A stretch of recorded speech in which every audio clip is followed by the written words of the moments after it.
Are you tired of the same old pro wrestling? Then check out the amazing action on Powerslam.tv, the biggest indie pro wrestling channel in the world. Get over 4,000 hours of the best pro wrestling events from over 110 of the biggest names in the industry from over 15 countries around the globe. Get your free trial today at Powerslam.tv. The following is brought to you by the Social Suplex Podcast Network. Yo, what up? This is Rocky Asuka Romero of Chaos, and you are listening to Keepin' It Strong Style, the ace of podcasts. And Thomas springs to life, springs to the top. Can he do it? Can he do it? High, five,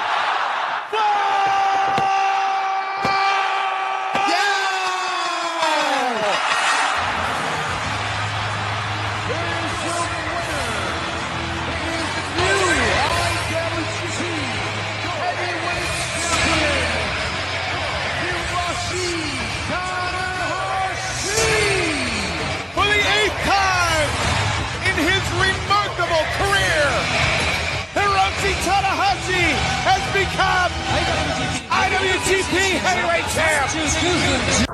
Yo, this is Rich Latta from One Nation Radio. This is brought to you by the Social Suplex Podcast Network. We present to you the Ace of Podcasts, Keepin' It Strong Style.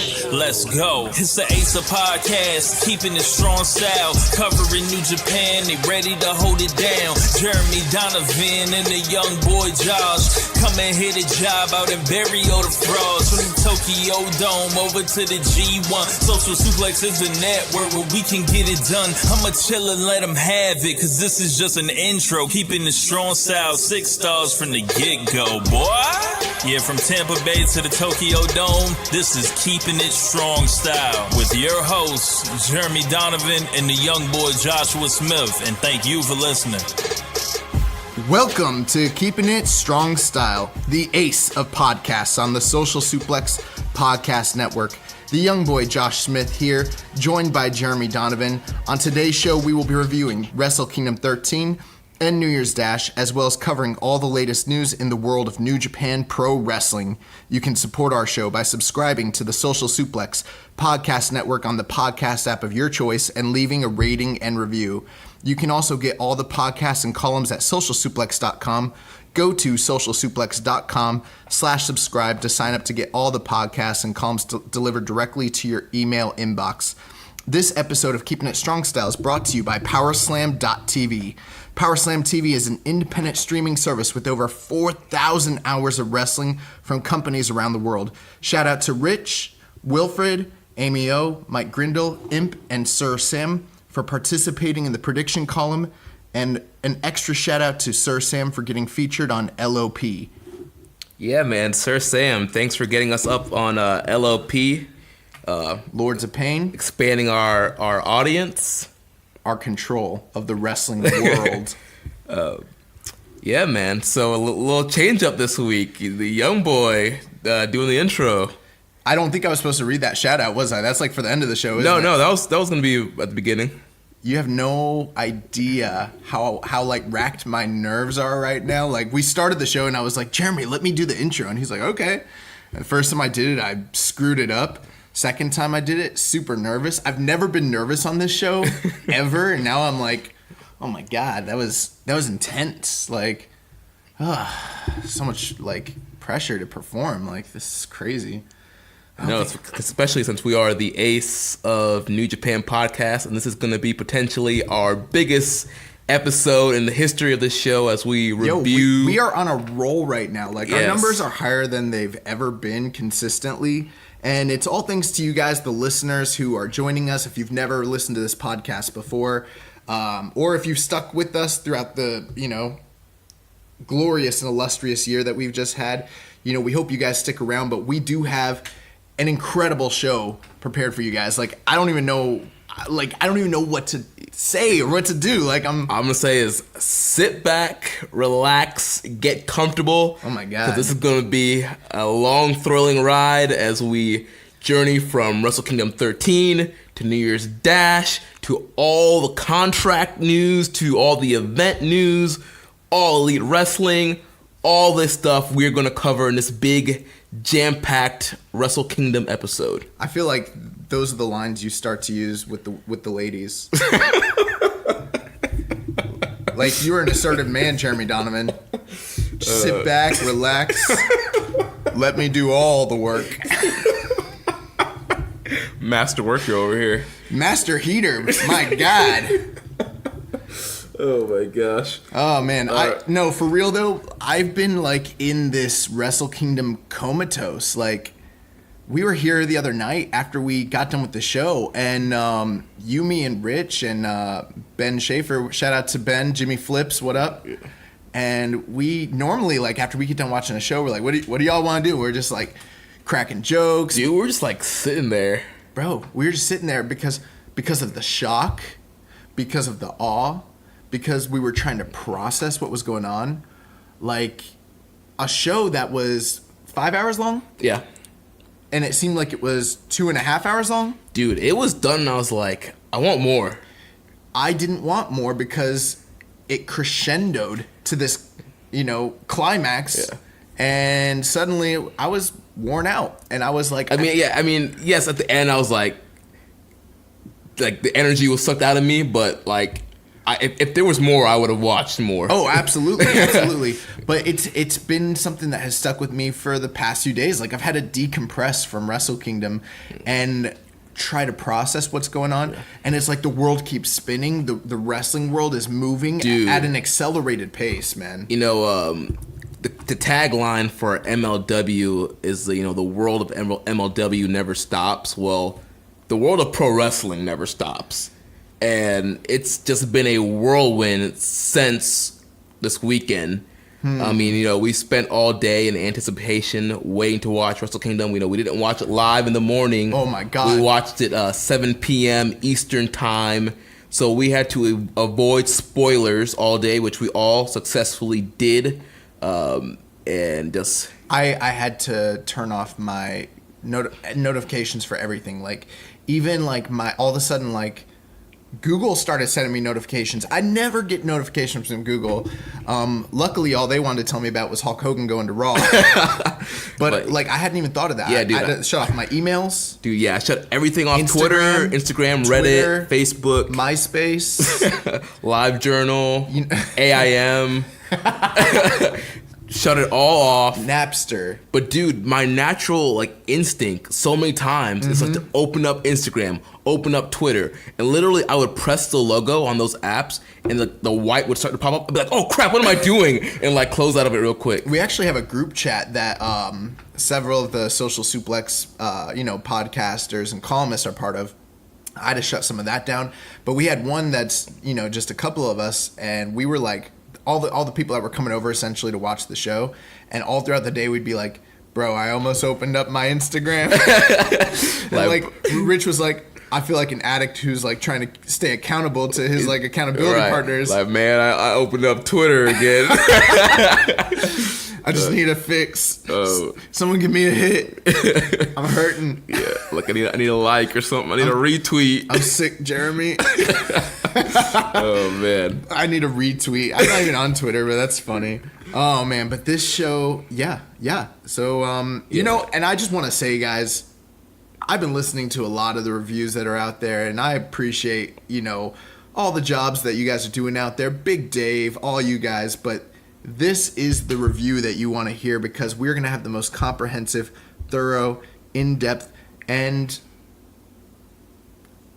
awesome review. Yeah. So let's waste no more time and let's get right. This is never wasted time. This is what people pay to see. They want to see us do the flippy doos before we actually start doing the rest holds. Gotcha. They want to see all the gimmicks, the smoke and the mirrors. Yeah, absolutely. But yeah, let's jump into this thing, man. Wrestle Kingdom 13, January 4th. Start off with the pre-show gauntlet match to determine the number one contenders for the Never 6-man titles. We had the teams of Taguchi, Yano, and Makabe against Finley, Cobb, Nagata, the Best Friends and Hiroki Goto, Killer Elite Squad and Minoru Suzuki, and the elite team of Marty Scurll, Hangman Page, and Yujiro Takahashi. The Bullet Club Elite. Yes, Bullet Club Elite, depending on who you ask. I defer to Harold Mai, sir. I defer to the higher-ups of New Japan Pro Wrestling. So the match started off, we had the Bullet Club Elite team facing off Finley, Cobb, and Nagata. And this thing was going fast and furious. All the Bullet Club Elite guys were, trying to get their spots in. I think the interesting thing is so many people were trying to predict how this match was going to play out. And there was a graphic that, New Japan had posted, but a lot of people were like, this is going to be the order. And I was like, that's not the order. Right, yeah. That's just a mismatch. Like, we don't know the order. And it turned out to be true. I was accurate because it actually had looked like maybe the Bullet Club Elite team would be the last team to come in based on the graphic, and they ended up being first. Right. I was proud to say that I told you right from the get-go, I was like, Bullet Club Elite is going to be out of this thing quick. And you were like, no way. Yeah, because, dude, you know the rule. You see David Finlay across from you. 9 times out of 10, he's getting pinned and getting out of there. But my whole reasoning was they had Jeff Cobb on their team, and they seemed to be somewhat invested in Jeff Cobb. And I was like, they're going to make him look strong. That didn't necessarily turn out to be true because the first portion of this match turned out to be the story of Dave Finlay. Yeah. So there was a little miscommunication with the Elite team. Chase Owens had jumped up, tripped up Finlay, but then Hangman Page accidentally took him out, and then Finlay gets the roll-up pin for the elimination. 4 minutes, 55 seconds, super quick. They actually had a Kevin Dunn moment where they didn't catch this on tape, but from all the reports, there was shoving and shouting between Marty and Hangman and Chase Owens and Yujiro, kind of foreshadowing what would come, throughout the rest of the night and the next card. But, they started to tease the dissension within the ranks of the Bullet Club Elite. Obviously, there's a lot of questions and speculation about the fates of anyone tied to AEW, anyone tied to the Bullet Club Elite. And on this first match of the night, a team that in the past you would probably be, They'd potentially win the whole thing. Maybe win it, maybe go further. Second to last. You'd expect them to get shine. I mean, Marty's a big star. They gave Hangman a lot of shine this past year, big wins in the G1, but Yujiro's a mainstay. They got him out of there quick. Now, in all fairness, they did pin Yujiro. So even with all the speculation about their status, Yujiro's the one who gets rolled up. Right, yeah. Hangman or Scurll didn't do the JOB here. After that, the Best Friends and Hiroki Goto came out, and I immediately knew that my prediction of the Chaos team taking the win was out the window for several reasons. Number one, I knew for a fact that KES and Suzuki would be the next team in because they're going to play cleanup. That's just how Gato likes to book these matches. They always bring in the Monster Heel team as like the fourth team. And Goto decided to come out here with a freaking hoodie on. Yeah, this man came out. We got Hudo Goto. Hudo Goto? Hoodie Goto. I like Hudo Goto. I don't know what I was saying there. I was like blending them together. Hoodie Goto out here. Hudo Goto. Coming out here like you can clearly tell this man was not motivated. Dude, he came out like, are you freaking serious? The pre-show got me in this dusty gauntlet. I have a feeling he would have rather stayed back in catering. That's how it came off. But yeah, so they come out there and I was expecting to see a blow up from Chucky T at this point, and I was like, Jeremy called it. Jeremy was right. Best friends, they got all these issues. I expect to see a chair shot. We didn't quite get that, actually. Yeah, we had Chucky T going up top for the moonsault. I've never seen him land it. Yeah. If he has landed it, ladies and gentlemen, prove me wrong, give me the clip. Maybe there's some, 2007 Chikara tape where he lands it. But in the last 2 or 3 years since I've been watching him in PWG, New Japan Ring of Honor. I've never seen this man land it. Yeah, so he misses it, and Finley cradles him up for 3, gets his second elimination for this gauntlet. He automatically becomes the most winningest wrestler in New Japan in 2019, right off the bat. And then up next we had Dave Boy Smith Jr., Lance Archer, and Minoru Suzuki coming out, and of course Suzuki Gun Style attacking right away. This is one of the things I was proud of to predict this, because it just seemed like if I was going to book this, you bring in this monster heel team and you just have them run roughshod of the guys that were running the gauntlet, and they pulled no punches. They went straight for this, weathered and tired team, Nagata and Jeff Cobb and Dave Finley, and they made quick work of them, basically. Yeah, KES ended up hitting the killer bomb on Finley, and that team is out of there, which brings out Taguchi, Yano, and Makabe. At this point, dread started sitting in the pit of my stomach, because I knew immediately what the outcome was going to be. And I was like, Josh, you fool.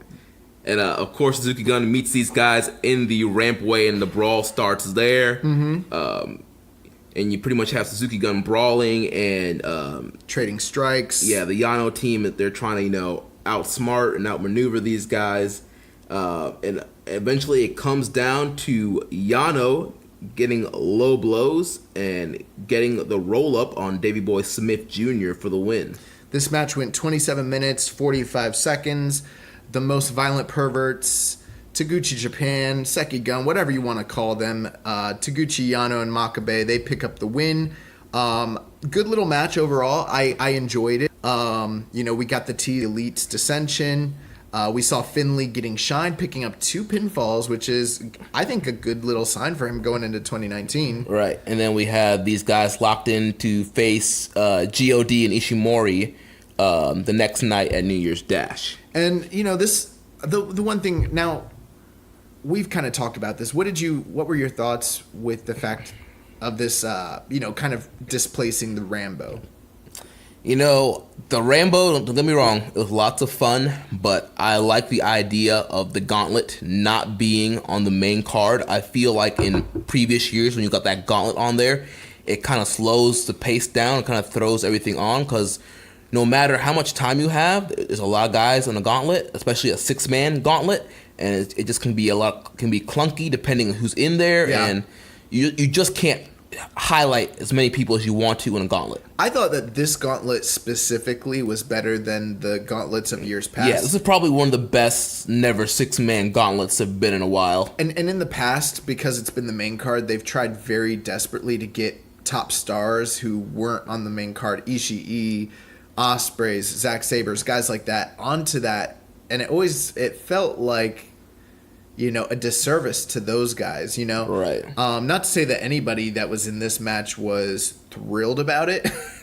I'm sure, especially Goto and especially Suzuki.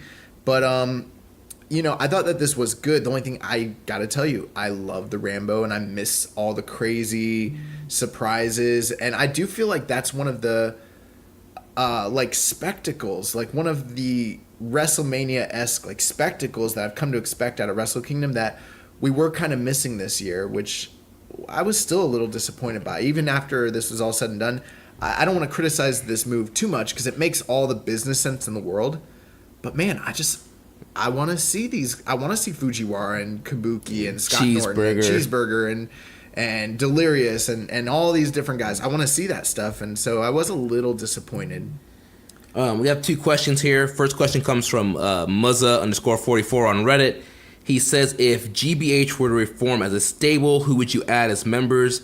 I personally could see Hanare, Ishii, Yano, and maybe a returning Oka. I love that every time Muzza asks us a question, he answers it with and they're always good answers. They're the kind of good answers that makes us as hosts look like jabrones. Because it's like, well, he took the good answer, so now what do I say? Yeah. I will say this, post match after the New Year's Dash, Hanma actually was talking about, Hanare having a desire to join GBH. Because, GBH technically exists. Right. It's just 2 guys. Right. It's technically Hanma and Makabe. Yeah. And Hanare actually had mentioned as well that he should be part of GBH, and he was even complaining. He was like, it shouldn't have been Taguchi and Yano. He was like, it should be me and Hanma. Like, we should be the guys that were in that 6-man. We're the ones who should be headlining, in the never 6-man match, come New Year's Dash. So I guess he was feeling a little salty. Whereas there's a lot of guys on this card. I don't know if you saw the post-match comments, but like Suzuki was like, this is the greatest embarrassment of my life. Yeah, I didn't see that. So I did see Suzuki's comment. And Goto was pissed too. Goto was just like, he is like, seriously, like the opener, like you got me on the pre-show, like, yeah. So to speak to Muzz's question though, I mean, who would you put in Great Bash Heel? I mean, honestly, like you said, I mean, he kind of got the top guys right there. I mean, obviously with this kind of combination of some Chaos guys and Sekigun Great Bash Heel guys, makes a ton of sense to have Hanare, Makabe, I would Hanma. I would not put Ishii in it though. That's my one gripe. Yeah, I wouldn't. If Ishii were to leave Chaos, I think I would just want him to be solo. Ooh, yeah, like a Ronin. Yeah, just out there on his own. But yeah, Oka would make sense to be in that team. I mean, Great Bash Heel is, I mean, that's a stable that was like the top stable from a time period where I didn't necessarily watch New Japan. I mean, I'm very familiar with who they were and what they did, but I don't know. I'm not always a huge fan of bringing back old stables if it's not going to be the same. Right. If they're not going to get a push, because clearly these guys are not going to be top of the card for anything anytime soon. Like, I don't see Great Bash Heel reforming and then becoming the top stable. Right. To me, that almost reminds me of like the Four Horsemen reforming in the late 90s. Yeah. While the NWO existed. Right. They never became the top anything. I mean, people forget that like Dean Malenko was a horseman. They forget Benoit, that Benoit was a horseman. Steve Mongo McMichael. Paul Roma, these guys that were Four Horsemen. Yeah. You don't think of that. And so I almost would like want to kind of stay away from that to a degree. Yeah. Unless the only way I could see that being like a good thing in my mind is if you use it as a way to catapult Hanare. Yeah. Or a young guy. Because, I mean, they're not going to push Hanma. They're not going to push Makabe at this Taguchi. point. So yeah. I think it's one of those things where fans are like, well, Great Bash Heel was awesome. It's like, yeah, they were awesome, but their time's kind of done, so. Then we have a question here from TL Care Bear 14 on Reddit. He said, what will Jeff Cobb's NJPW resume read as of January 6, 2020? Who will he have pins over by then? Jeez. I will say this. Goto had mentioned during the press conferences that he didn't get his singles match that he wanted with Jeff Cobb. And he said, right, because there was travel issues during that those Lions Break shows they did in LA. So he essentially said whatever it takes, he's going to get his match this year. And then Jeff Cobb had even said a similar thing. And he's like, you want to run it, Goto? Like, you always look at me like you want to do something. Yeah. So I do assume we're going to get some sort of mini feud, even if it's a one-match series between those two guys. Right. And I mean, we're going to be talking about it later, the New Beginning tour. Those guys have not been announced for Sapporo or Osaka. So I wouldn't be surprised to see it happen in Ring of Honor either, maybe for the TV title. I think it's gonna. We got 3 U.S. New Beginning shows. I definitely think it's gonna headline one of those shows. Oh, that's a good call. Yeah, you're probably right. Oh yeah, by the way, guys, we got 3 U.S. shows, not 2. In case you didn't know. You didn't know? We actually had heard originally that there was reports it was going to be 4. It was going to be Texas, LA, Charlotte, and then where are they running another one? Tennessee? Yeah. Where? Oh, no, Texas is not. No, originally.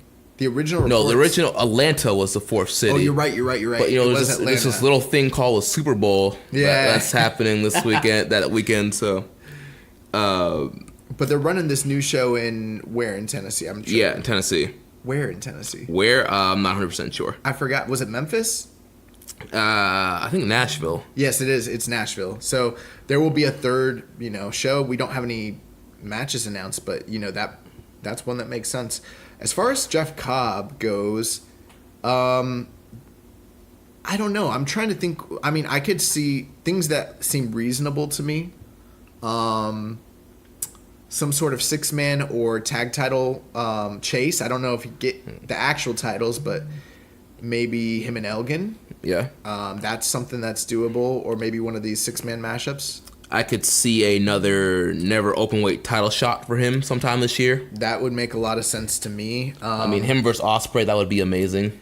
I think that two things to be on the lookout for, hypothetically, and I'm not saying this will happen, but possibly a New Japan Cup run, maybe a G1.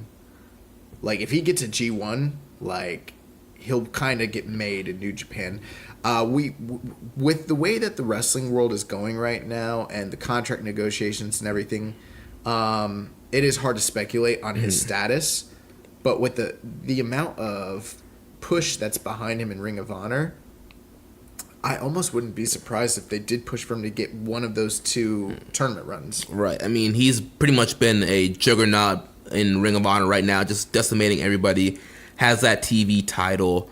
I mean, I wouldn't be surprised if he ends up winning the world title, has both belts, do a double title run. We also know that Ring of Honor is sending New Japan's sending a lot of talent to help Ring of Honor this time. So maybe to return the favor, they lend them Jeff Cobb a little bit more. But as far as who he pins or winning any titles, I really don't know. I think just getting in the G1 would be a huge accomplishment at this point. Yeah.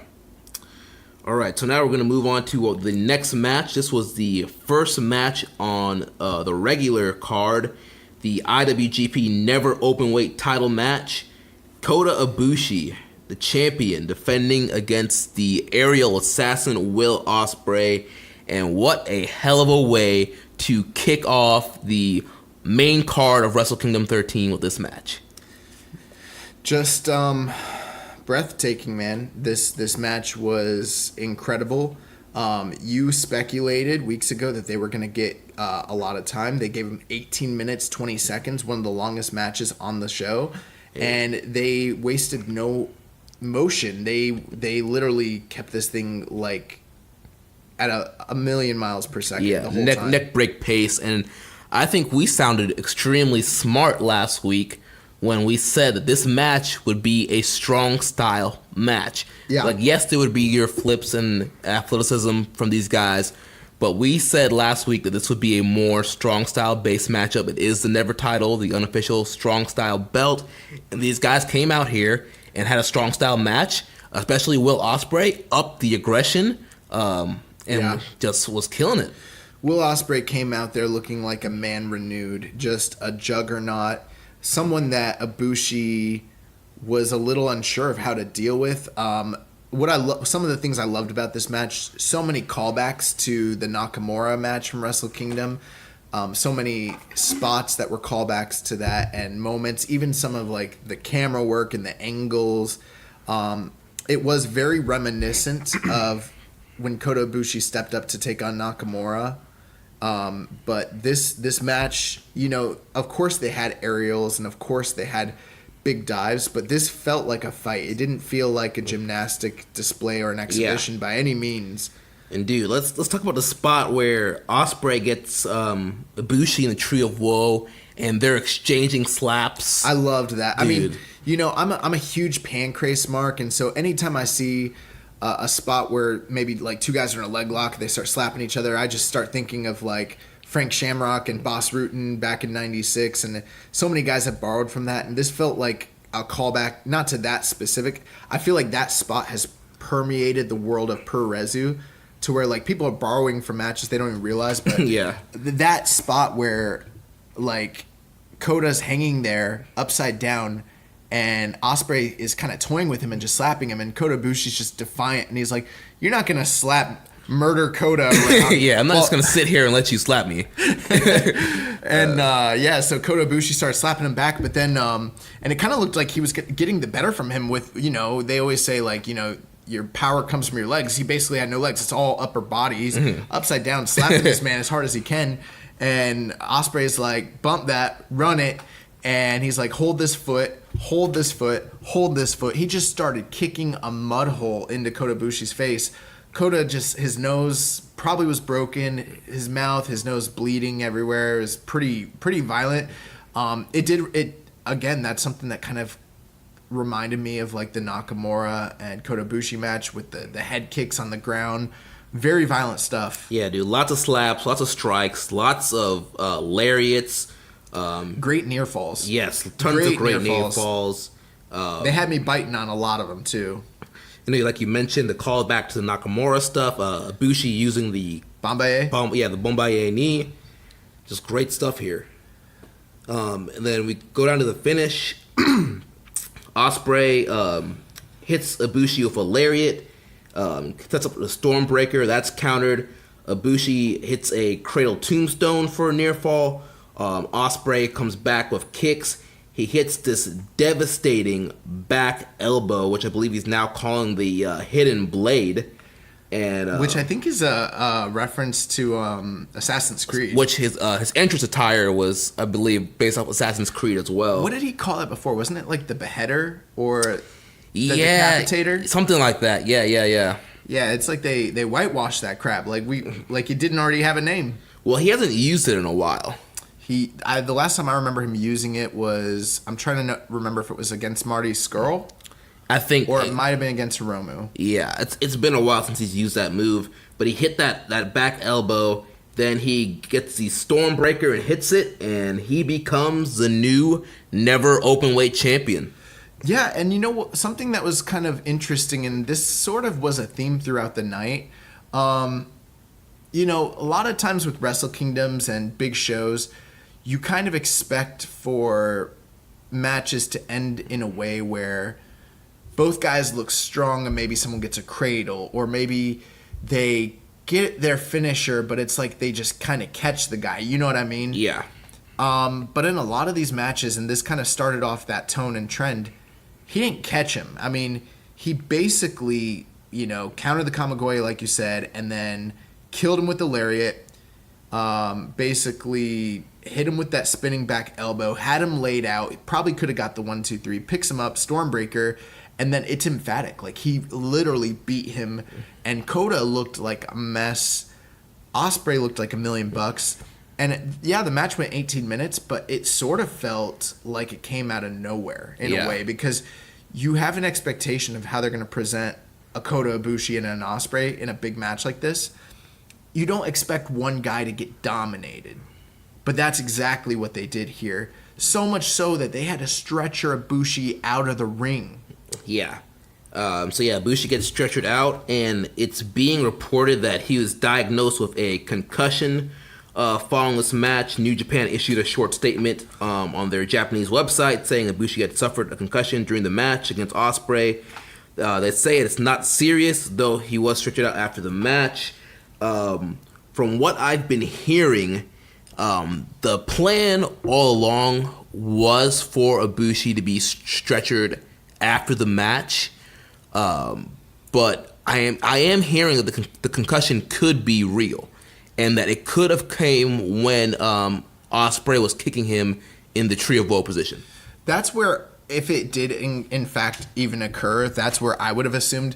Some people thought there was a portion where when he was going into that Tree of Woe, where he was hanging on the top turnbuckle, and Kota like slammed his face down on the metal post. Yeah. A lot of people thought like that could have been it. To me, that looked worked.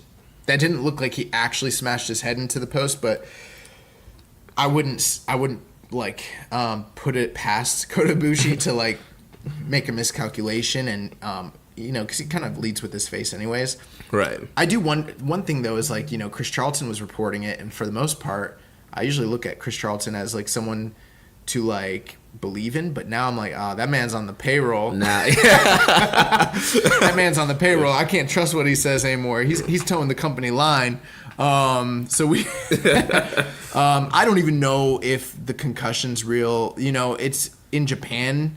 They're not obligated to disclose injuries the way they are like in the US. Right. The company doesn't hold themselves to that kind of standard the way like say a WWE does. They're not a publicly traded company. So this could all be storyline. The stretcher job for sure though was a work. I mean, yeah. They had Yoda Tsuji like putting. Last time I checked, Tsuji is not a doctor or a physician or anything. I was like, why are the young boys putting him on the stretcher? Like, where's the unless in the dojo they have this secret first aid doctor class that they go through. No. Have you been in the dojo? You don't know. I told you last week. I haunt the dojo. I've lived in the dojo. I told you about the things they made me do. Yeah. But this match was just incredible. Will Ospreay defeating Kota Ibushi emphatically. Will Ospreay had some very interesting remarks following this, basically saying that at this point, he knows everybody expects him to flip off scaffolds and to be this flippy guy. He's like, but that's not necessary. He's like, yeah, and that's great. He can do that. He's like, but this sport has shortened his career. It's taken years off of his life. And at this point, he's not looking to just kill himself. He's looking to cause havoc and damage to his opponents and shorten their careers. Yeah, he also had a tweet. He was like, you guys told me that my style is, damaging my body. So now I've changed it and I've damaged somebody else's career. Yeah, and he was talking about how he plans to hypothetically because he has such a great touring schedule throughout the year, he's like, I'm going to take this to MCW. I'm going to take this to Rev Pro. I'm going to take this to Ring of Honor.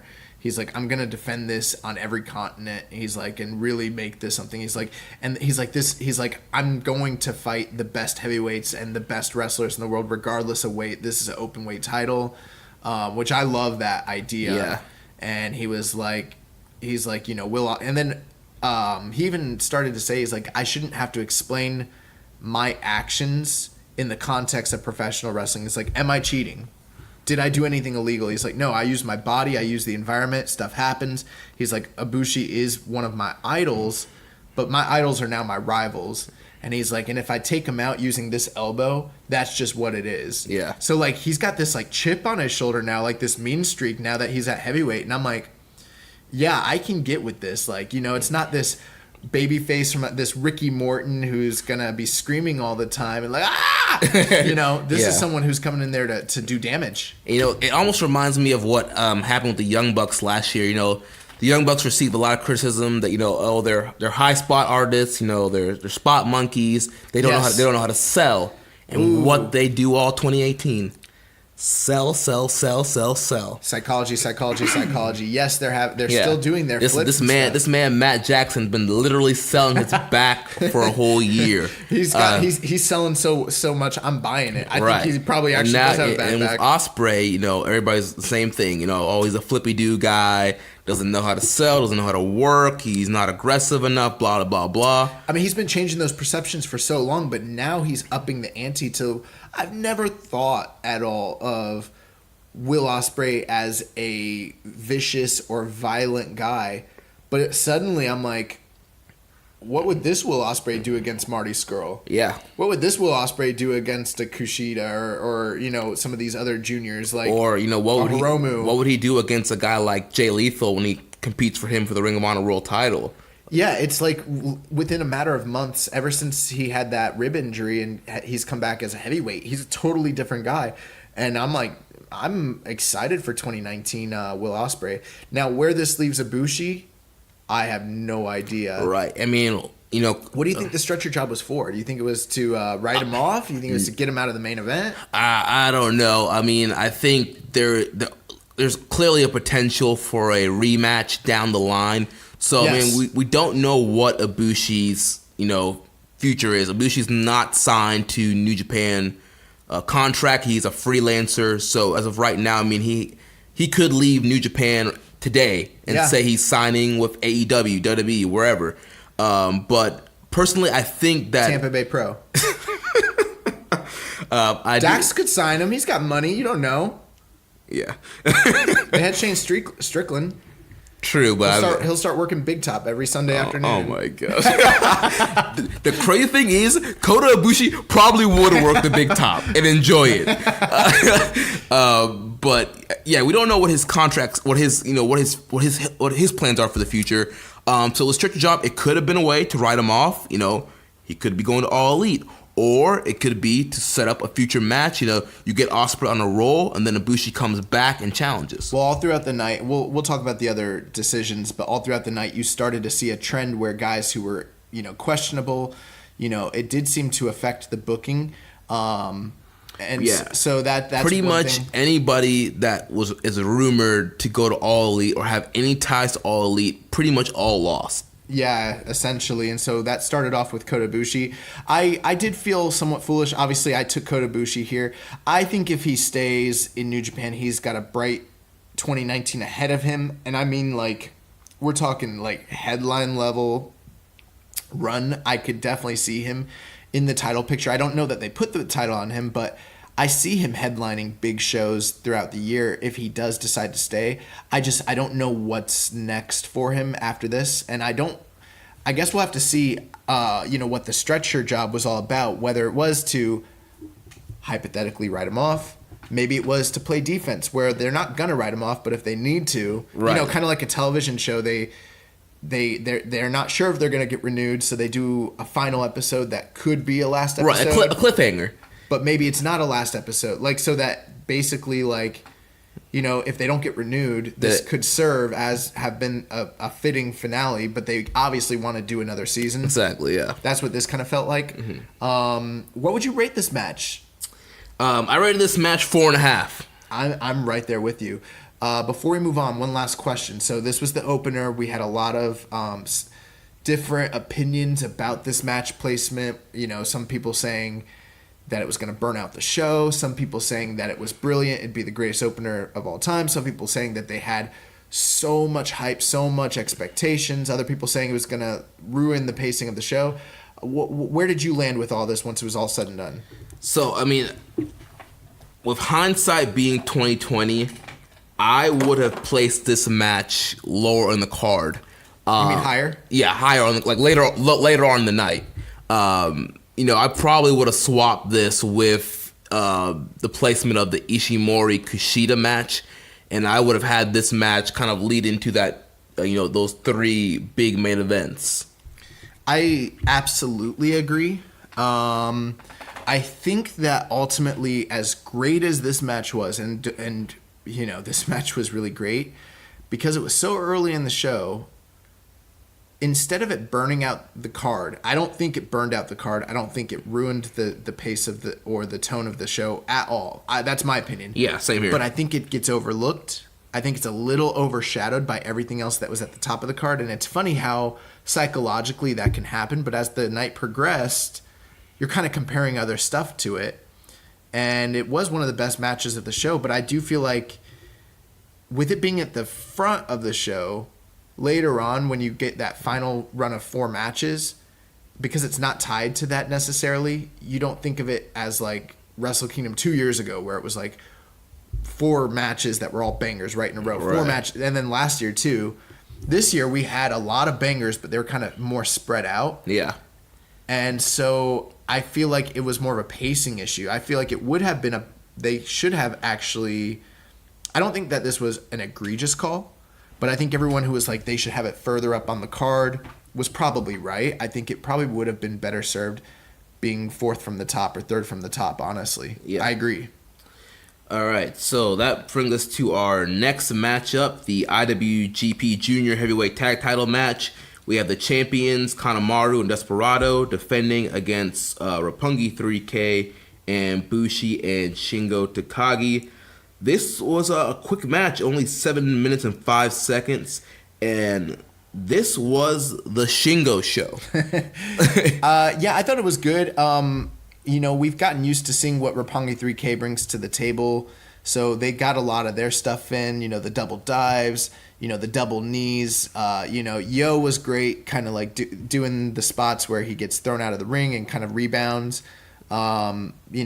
Kanemaru and Desperado were up to all their standard tactics, jumping before the bell and, just attacking guys using all their underhanded tactics. But when it really came down to it, you're absolutely right. It was Shingo just running roughshod over the junior division. Yeah, dude. Shingo totally dominated this match, killing people with pumping bombers and just, they have that rivalry with him and Sho, and he was just kind of dominating Sho towards the end of this match. You got to imagine that come the Best of the Super Juniors that is going to factor to be a big match. They'll be in the same block. They gotta be. I could see that even being like a night one, or maybe even like a block deciding type match potentially. Yeah. Shingo, he was positioned as the star of this match, and he picked up the win here for his team. He hit the last of the dragon. It seemed like Bushi was barely even in this match. Yeah, dude. Like Bushi, did like a dive, did a suicide dive. He did hit that spine buster, and I was like, shades of the late great Triple H. Yeah. I love calling people late great, even though they're alive. Like, they're not dead, and I'm like, the late great Hunter Hearst Helmsley. Oh man. But I was very surprised at this decision. At first I was surprised too, but when I think back, I'm like, it makes sense. I was surprised first because, we talked about it last week in the prediction column. Me and you were kind of on the same page with, the story that has been going on all year is that Roppongi 3K have been desperately trying to get their belts back. They've been chasing all year. Babyface is in pursuit. Yeah, they've been cheated from Kanemaru and Desperado. They couldn't get those belts back, and they win the Best of the Super Junior Tag Team Tournament, and you're like, all right, the story is they're finally going to get the titles back after the years of chasing. They're going to win, and it would make to us that was the story that made sense. But we got Shingo and Bushi here, and when you think back, if you go back to the Super Junior Tag Tournament and you look at how dominant Shingo was in that tournament, right, and how hard they pushed him in that tournament, and clearly they are, heating Shingo up. They're going to do some big stuff with him this year, and so it does make sense for him to get the big win here, his first Wrestle Kingdom.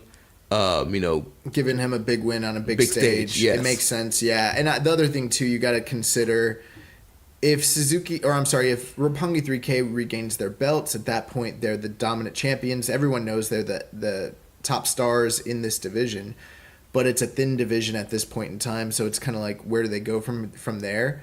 Whereas if you put the titles on LIJ, it gives Shingo the big win, but also it gives motivation to the other teams. In the post-match comments, Desperado and Kanemaru essentially were saying, like, we didn't get pinned, this isn't over. And then you have Roppongi 3K basically saying that they're going to restart, they're going to start from scratch, they're going to make changes, and they're coming for the titles.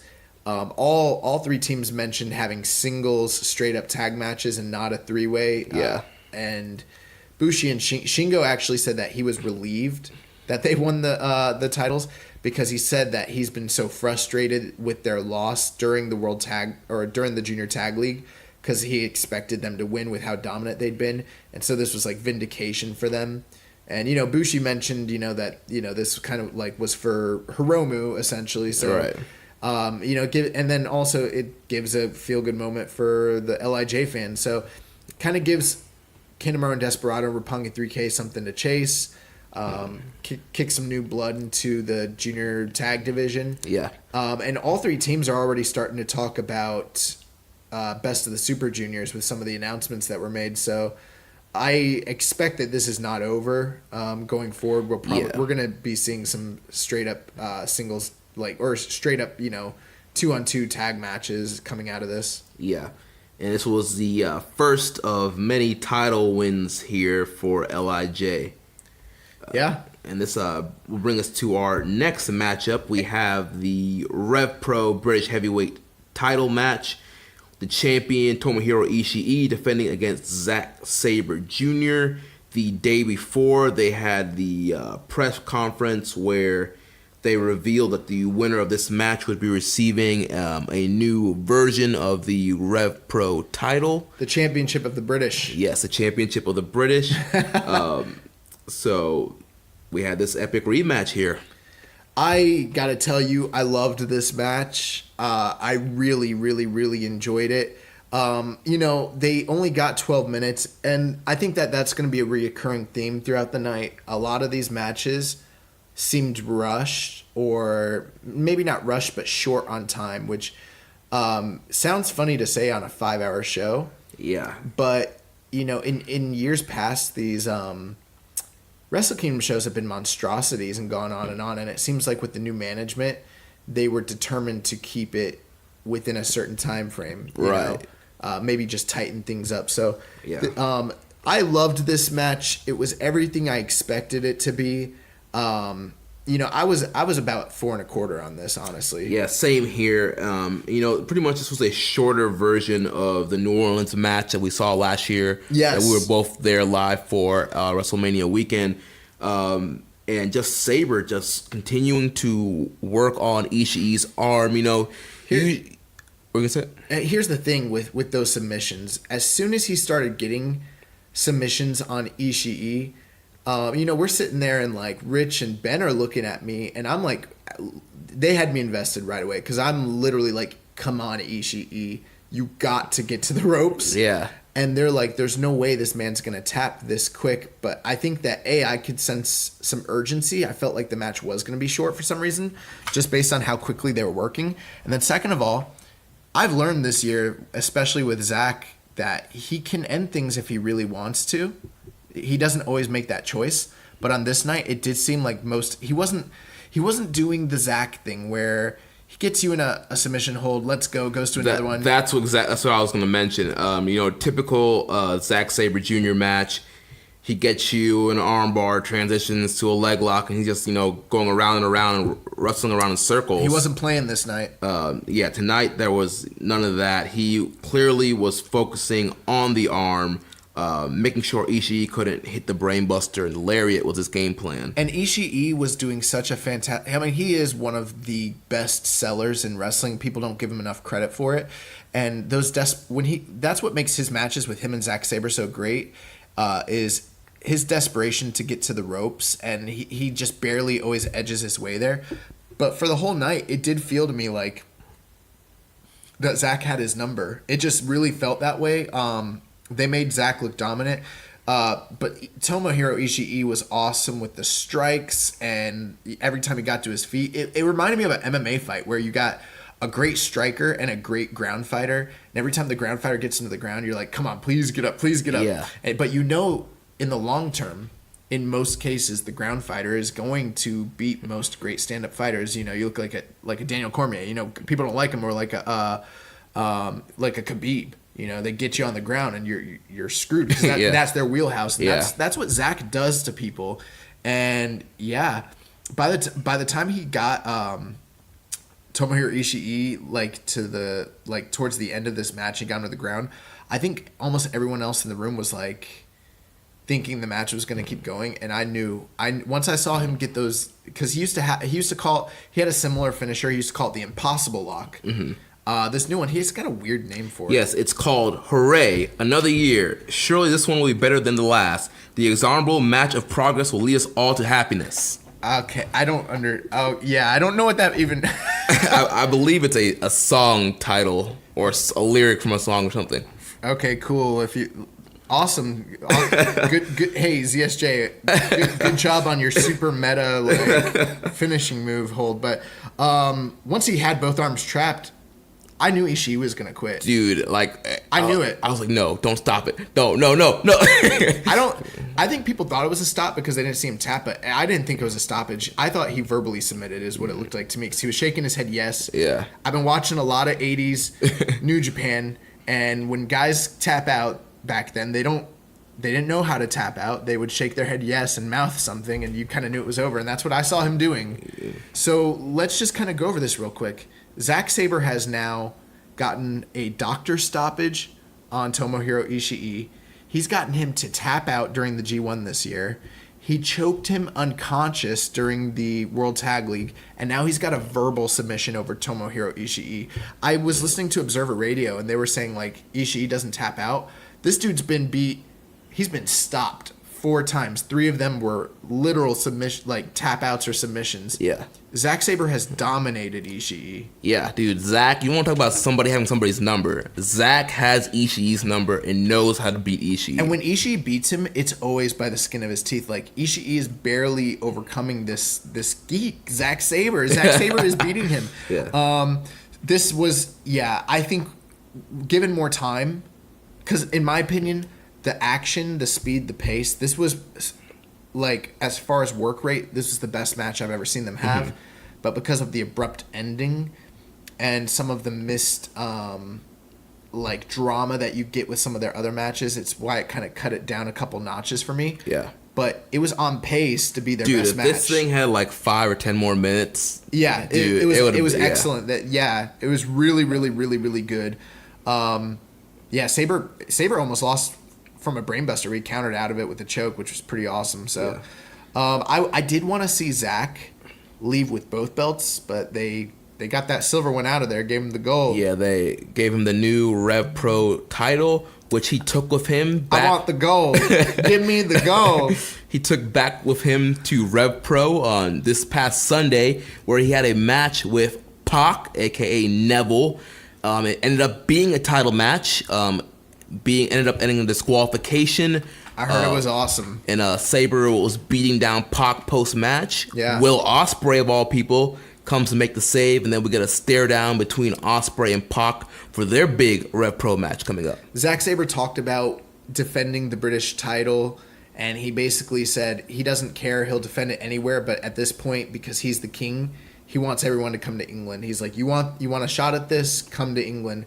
Come to bloody, terrible, rainy, miserable England. Come to my island, and I will tap you out. I will, like, basically humble you. He's like I've earned this. And he talked about a big show that they're doing in August, and he plans to hold the title all the way through to August for this big show. So, well, Rev Pro WrestleMania weekend's looking like a good choice. We could potentially get the big rematch with Sabre and Pac for the belt that weekend. Yeah, definitely. Ishii's still going to be on that show. It makes sense. I went with Tomohiro Ishii, but it became very apparent that the reason they got the belt off Suzuki was so that Ishii could drop it to Zack, and so that Zack could have a more prominent role going forward in Rev Pro again as their champion. So, and plus Sabre came out in the all white, so everybody that came out in the all white, it's a pretty good rule of thumb. If they come out in all white, it's a little tip of the hat. Like, they're probably going to win. It's that WrestleMania 12 Shawn Michaels rule. Yeah. And every time someone came out, I was like, oh, crap. Because at this point, ladies and gentlemen, if you're keeping score, we're 4 matches in, and I have predicted none of them correctly. I was feeling like crap. I got the Ospreay win correct and the pre-show gauntlet win correct at this point. But at this point, we were only 4 matches in. We'd had 2 matches that were above 4 stars. So I was like, wow, this show is great. Yeah, which brought us to our next matchup, the IWGP Heavyweight Tag Team title match with the champions, Guerrillas of Destiny, defending against the Young Bucks and the World Tag League winners, Evil and Sonata. GOD debuted a new entrance theme and a new entrance gear. I like their gear. What did you think of the song? You like it? It's cool. I'm not gonna lie. A lot of people seem to not like the old GOD theme. I liked it. But I liked it a lot. That old GO theme, I thought it bumped like super hard, but maybe like it didn't hit, like it just was at one pace. Yeah. But I do like the new song, Ain't Nobody Realer Than Gorillas. To me, like, I couldn't hear that well because the audio for the dome, but it sounded like almost like a DMX. It did, song. Yeah. We have the debut of good guy Tama Tonga, no longer the bad boy. Well, he started making allusions to that during the press conference. Right, the press conference and Twitter. He was talking about, new year, new me. The bad boy is 2018. The good guy is 2019. I'm turning over a new leaf. Yes, I'm a good guy. Made peace with the woke culture boys. He's been trying to make peace with all these people. Shaking hands with everybody. Yeah. I think it's funny. Like, I think it's a big, like, troll or a big rib, but I kind of don't know where it's going, but I'm kind of enjoying it. Well, some people are speculating he's being a babyface to try and promote the Bullet Club block party WrestleMania weekend to get people to come to the party. Like, hey, I'm a nice guy. Come out to my Bullet Club block party. But yeah, this is hilarious, and all throughout. Maybe we should go to that. I don't know. I mean, like, on the one hand, I'm kind of like, well, actually, we had people like shouting us out for that, huh? Yeah, because the Bullet Club block party Twitter account tweeted out, they're trying to tweet out for, hey, vendors, if you want to come sell T-shirts and blah blah. Hit us up, and then somebody tweeted at them like, you guys should have a podcast row and have wrestling podcasters out there. And then the Bullet Club Twitter account was like, it's a great idea. Like, what podcast would you want to see out there? And we had a couple people that tagged they want to see Keeping It Strong Style podcast at the Bullet Club Block Party. That's not the only WrestleMania weekend offer we've had to do some work. we do have another. We can't really talk about it yet. Yeah, the deal's not signed yet, but there's this little stopwatch, and it's going tick, tick, tick, tick. Yeah, and the date is counting down to WrestleMania weekend, so... Yeah, so big things on the horizon. Like, you guys don't even know, like... Dude, this is going to be a great year for Keeping It Strong Style and Social Suplex. But, we might have some time during WrestleMania, so some of you listeners, if you're out there, you might want to hit up your boy Tama, hit up your boy Tonga, and say, yo, what's up with the Keeping It Strong Style boys? Are they going to be out there? Right. Help us get that payday. But yeah, so Tama was being the good guy all throughout this match. Anytime that was the one weird thing, was like you kind of expected him to at some point like pull the Toru Yano thing, like fair play, and then he can't switch his ways. Yeah. But like he was acting like a good guy pretty much the whole match. Like he was stopping his team from cheating. Like Jado would try and hit people with a kendo stick and he would stop them. But it's also you can tell it's disingenuous, but he's still sticking with it. So I don't really get it, but it's okay. Yeah. It's something new. It's hilarious. It's so funny, bro. It's so funny. Like I'm thoroughly enjoying it. Like, yeah. But this match was very good. I mean, Sonata was a star. Nick and Matt Jackson were stars. For everything that I said about the terrible build for this three-way, as well as the build to the other three-way, and some of the gaps in logic, which I still stand by, and I think they sucked. I always said that having the Young Bucks in this match was going to make the match better, and that proved to be true. And I mean, Jeremy obviously emphatically thought that, because he's willing to turn a blind eye to bad booking for these boys.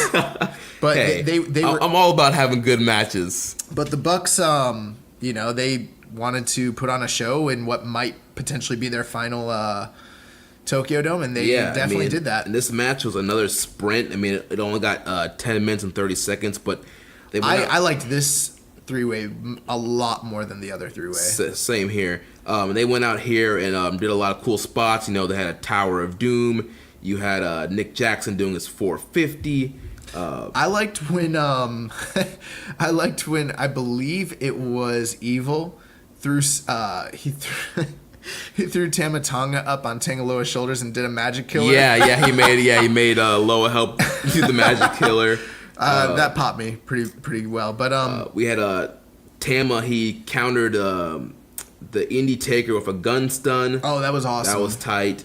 It was kind of like a best of some of the high spots that the Young Bucks had done with both of these teams during their respective matches throughout the calendar year, kind of thrown in a quick 10-minute match. So it was super exciting. It was really good. Yeah, and then we get the Magic Killer followed by the Muda Moonsault by LIJ, and like I predicted, we have new champions, Evil and Sonata, 2 years in a row, World Tag League winners, and IWGP Heavyweight Tag Champs. And I was literally sitting there at this point like, I'm 0-5? I never, ever mispredict this many matches on a New Japan card. Like, I'm not going to sit here and say I'm the best predictor, but 0-5, bro. Yeah, and point. You know what it was? I was like getting cute with a lot of these. Like, I was like trying to like book the way that maybe I would book, or maybe take some of the outside picks. And like some of these obvious picks, like Evil and Sonata, every time that we were doing our predictions too during the prediction show, I was like, Evil and Sonata makes sense, but here's why I'd go God. I was like, Zack Sabre makes all the sense in the world, but here's why I go Ishii. Yeah. And I should have just like taken the layups. Like, oh yeah, Will Ospreay, that makes all the sense in the world, 50-50, but I'm going to take Kota. Freaking idiot, Josh. Take the layup. It's Wrestle Kingdom. My God. Oh my gosh. So LIJ, they got the belts, and once again, they pick up their second set of belts for the night. Tama Tonga during the press conference was so funny. He was like, well deserved. Hard fought. Oh my gosh. These guys, he's like, these guys have done it. He was like, I was a bad boy for all of 2018 and that didn't serve me well. I'm hoping to turn over a new leaf. I just want to stay positive. Thank you, Bucks, for everything that you've done. I know. In the press conference the day before, he was like, Young Bucks, maybe one day I'll be able to be a job boy for your new promotion. He was like, I just going to stay positive through all of this. Oh, he was like, my God. And then like Tangaloa was like in character, just like seething, and he's like, my brother wants me to stay positive. Yeah. Yeah. But they did both thank the Bucks, and it seemed actually, especially Tangaloa, he's like, no, he's like, he broke character, and he's like, for real, from the bottom of my heart, thank you for everything you guys done. So that's another, hey, Marty Scurll lost, Hangman lost, Kota Ibushi lost, now the Bucks have lost. Very, very interesting stuff. Which brings us to our next elite member that was in action, the IWGP US Champion Cody, taking on his rival, the flamboyant Juice Robinson. And in the pre-show, or the press conference before this match, they had a little interesting promo where Juice was kind of pleading for Brandy to stay on the outside from the bottom of his babyface heart. Please stay on the outside. Stay a arm's reach away in that red corner. And then Juice was like, if you interfere in the match, I'm going to have to take things into my own hands. I'm going to have to remove you from the match, Brandy. I'm not going to be afraid to punch you in the face.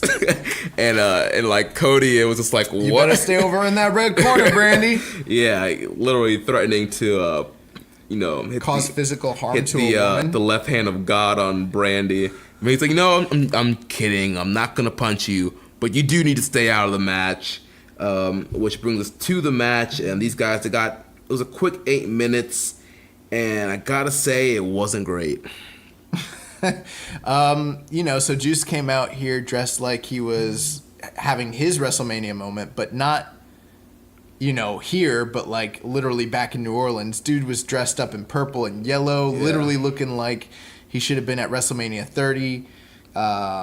Which was hilarious. Obviously, Cody with the Jags, and he literally was dressed like a Jag, just a guy, Jag Warriors. But this was a match where as soon as it started, I was like, oh, their time's cut, or they don't have a lot of time because it's going to end quick. And everyone's like, no. And I was like, dude, they're doing the Brandy stuff immediately. Yeah, it started all shenanigans, all the smoke and mirrors ASAP. Cody faked a knee injury. Juice was cutting him off. The first move Juice hit was a juice box, and I was like, oh my God, they're going to the finish. This is it. I mean, and then Cody was going for Din's Fire. Yeah, and I was like, I thought the stuff. Okay, so a couple things that need to be said. I know that people criticize Cody, and I'm not going to sit here and defend this match and say it was great or excellent or anything like that. It wasn't. However, from the reports, Cody is hurting. Oh yeah, his knee is blown. Nobody's really been talking about that because he's getting surgery after all this stuff is done right now. So yeah, he wrestled the final battle match with a knee injury and this match, and he's supposed to be getting surgery after that. He had a much better match at Final Battle, obviously. But with this, man, I can't really say specifically what the issue was.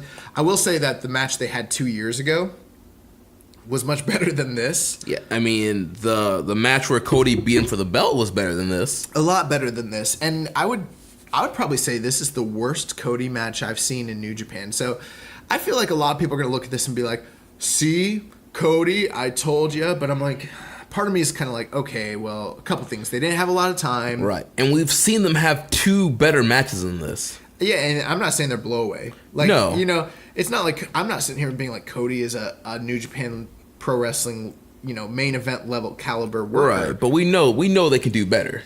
But I think that the guy's hurt. They didn't have a lot of time.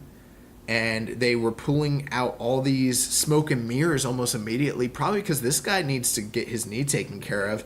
He probably shouldn't even been working the show. Right. I would want to say, in my opinion, hats off to Cody for coming in and doing the favor to Juice Robinson and doing business. Right. I mean, he could have pulled out. Right. He could have said, hey, I'm too hurt. Strip me of the belt. Have Juice fight somebody else for the belt. I think that it was important to him to put Juice over because of the relationship that Juice has to Dusty and because of the connection they have there, plus the time back in NXT. From what I understand, they knew one another back then. I would like to say, basically what ends up happening, though, is, Brandy interferes twice. The referee throws her out. It was Tiger Hattori, I believe. Yeah. The funny thing was, he didn't know how to, usually the referee does the whole big, dramatic, you out of here, and he was like, leave. He's like, you leave. And everyone's waiting for the out of here, and then she's like, all right, I guess I'll just walk away. And Cody's like, no. So Brandy gets out of there. They start going into the big moves. Cody looks for Din's fire. He hit a crossroads. He hit a disaster kick. He stole a pulp friction.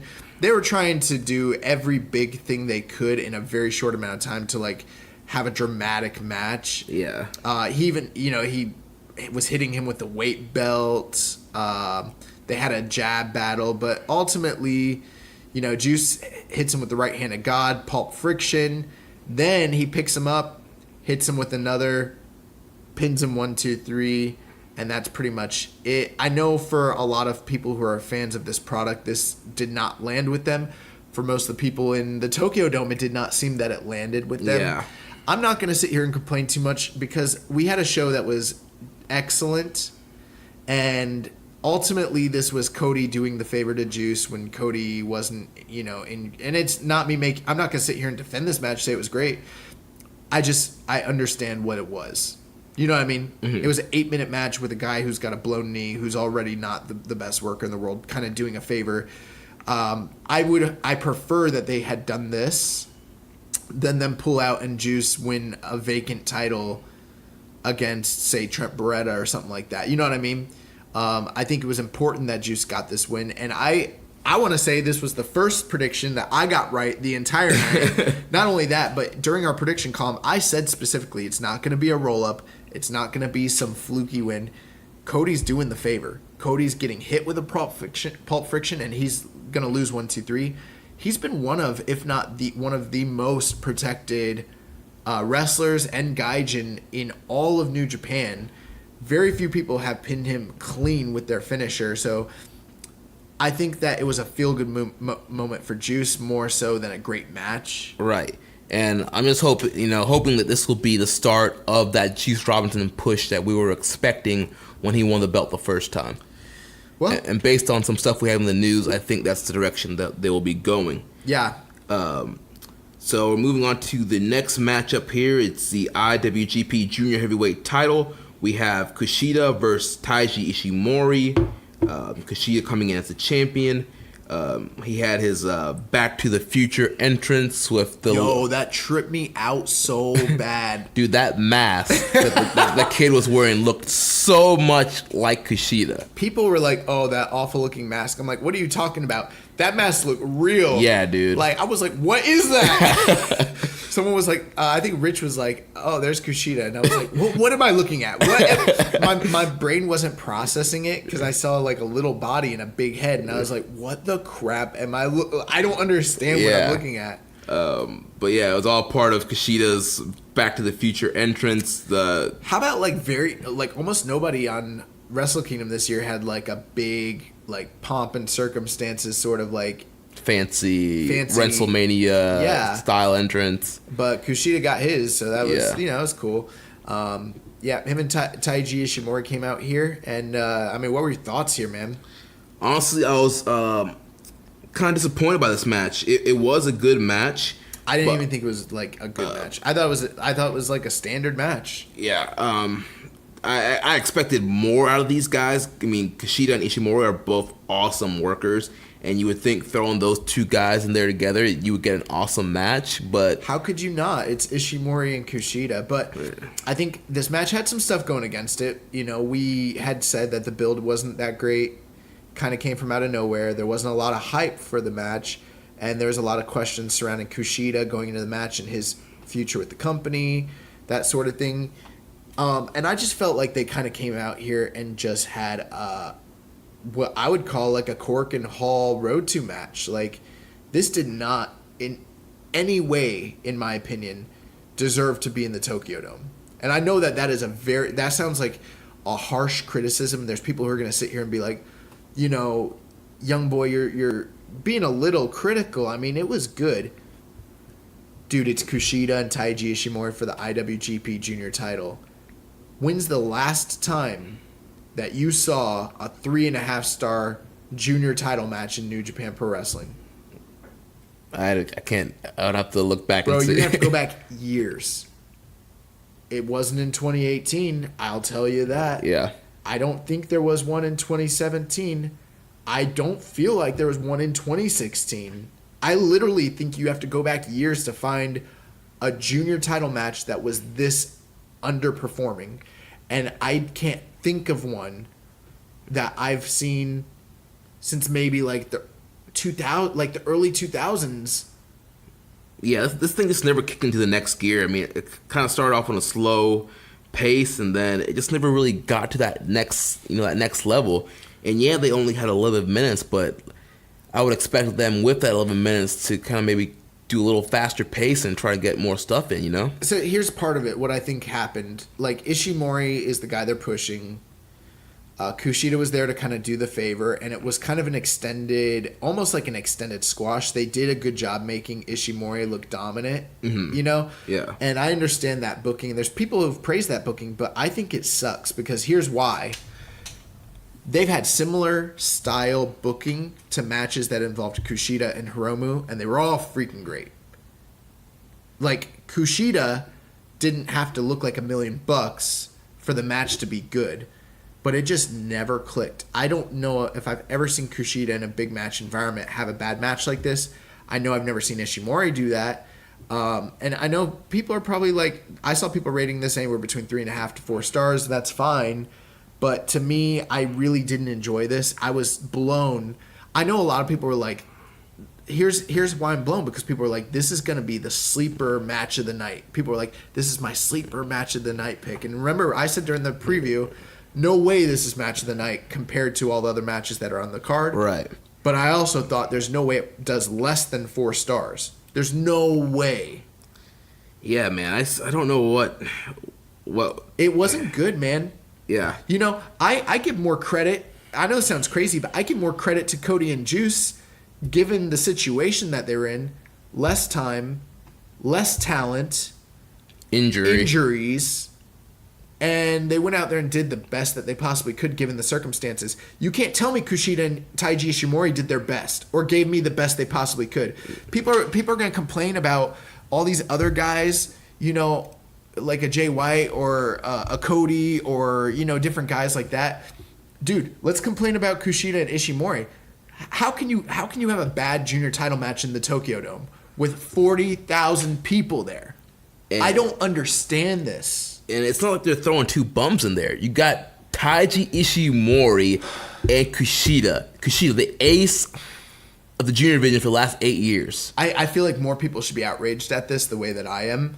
People are just, you know, I think a lot of people are glad that they, how great this card was or whatever. Mm-hmm. And I feel like some people are blaming, I think some people are like, oh, well, the crowd got deflated because of Cody and Juice and maybe the crowd, like, affected this match. Dude, I don't think so. I think Kushida and Ishimori are 2 guys who are more than capable of bringing a crowd back to life, having a great match.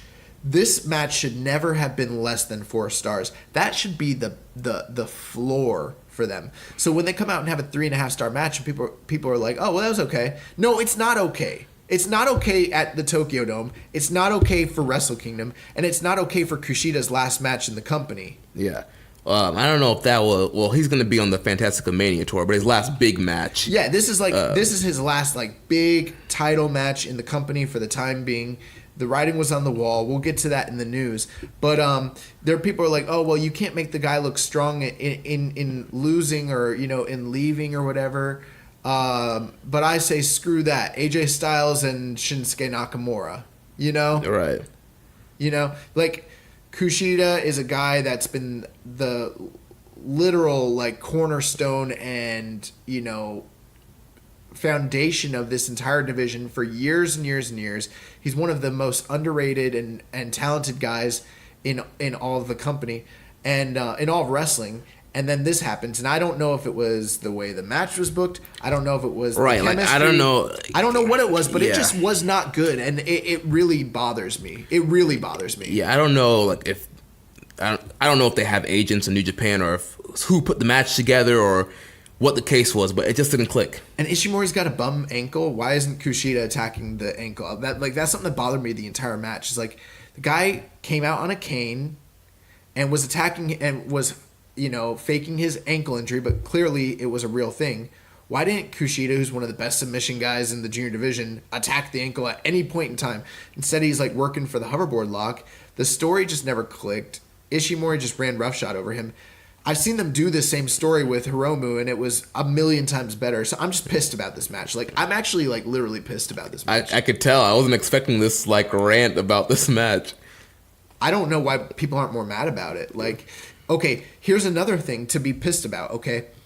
For years now, we've been used to having this big super card for Wrestle Kingdom, right? And we talk about, when we look back at those cards, we go, oh man, that 4-match run at the end of Wrestle Kingdom like puts it in legendary status. Yeah.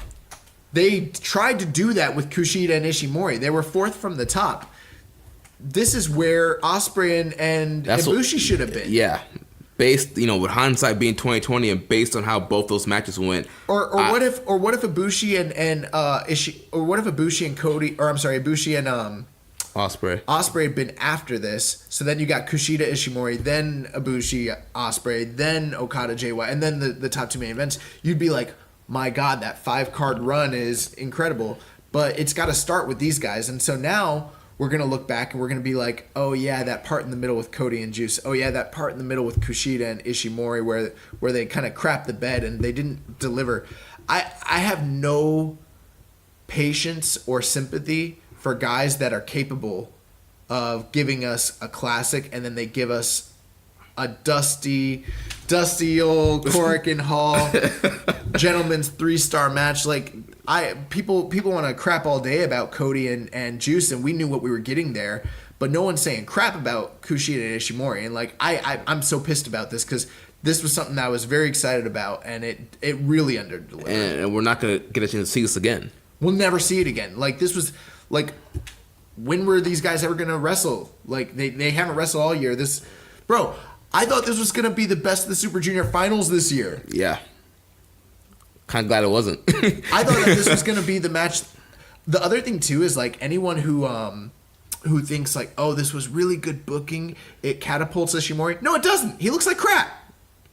Yeah, I mean, he doesn't look like anything. Yeah. He doesn't. Bro, this did not do for him what they did for Hiromu 2 years ago. I mean, his best of the Super Junior run made him look stronger than this. Yes. And then now he's been cooled down just due to inactivity, due to non-presence. They bring him back, build him up, and then the match isn't that good. It's literally, we're not going to remember this a year from now. No one's going to ever talk about this match ever again. It's going to be forgotten. Yeah. And so, when did Ishimori get the belt again? So everyone's like, oh, well, Kushida's leaving, so they had to tell a story where Ishimori looks strong. Well, the way you do that is both guys got to look strong. Yeah. They both got to look strong to a certain degree, and like, neither guy benefits from this. Kushida's leaving. Ishimori's here. He looks like a guy who just has the belt. The best guy in the division went up to Neverweight. He looked like Marty Scurll's gone. The division looks like it's in shambles right now, and I'm waiting for Shingo to come freaking pummel him at this point. And Ishimori's a guy that we've praised all year long.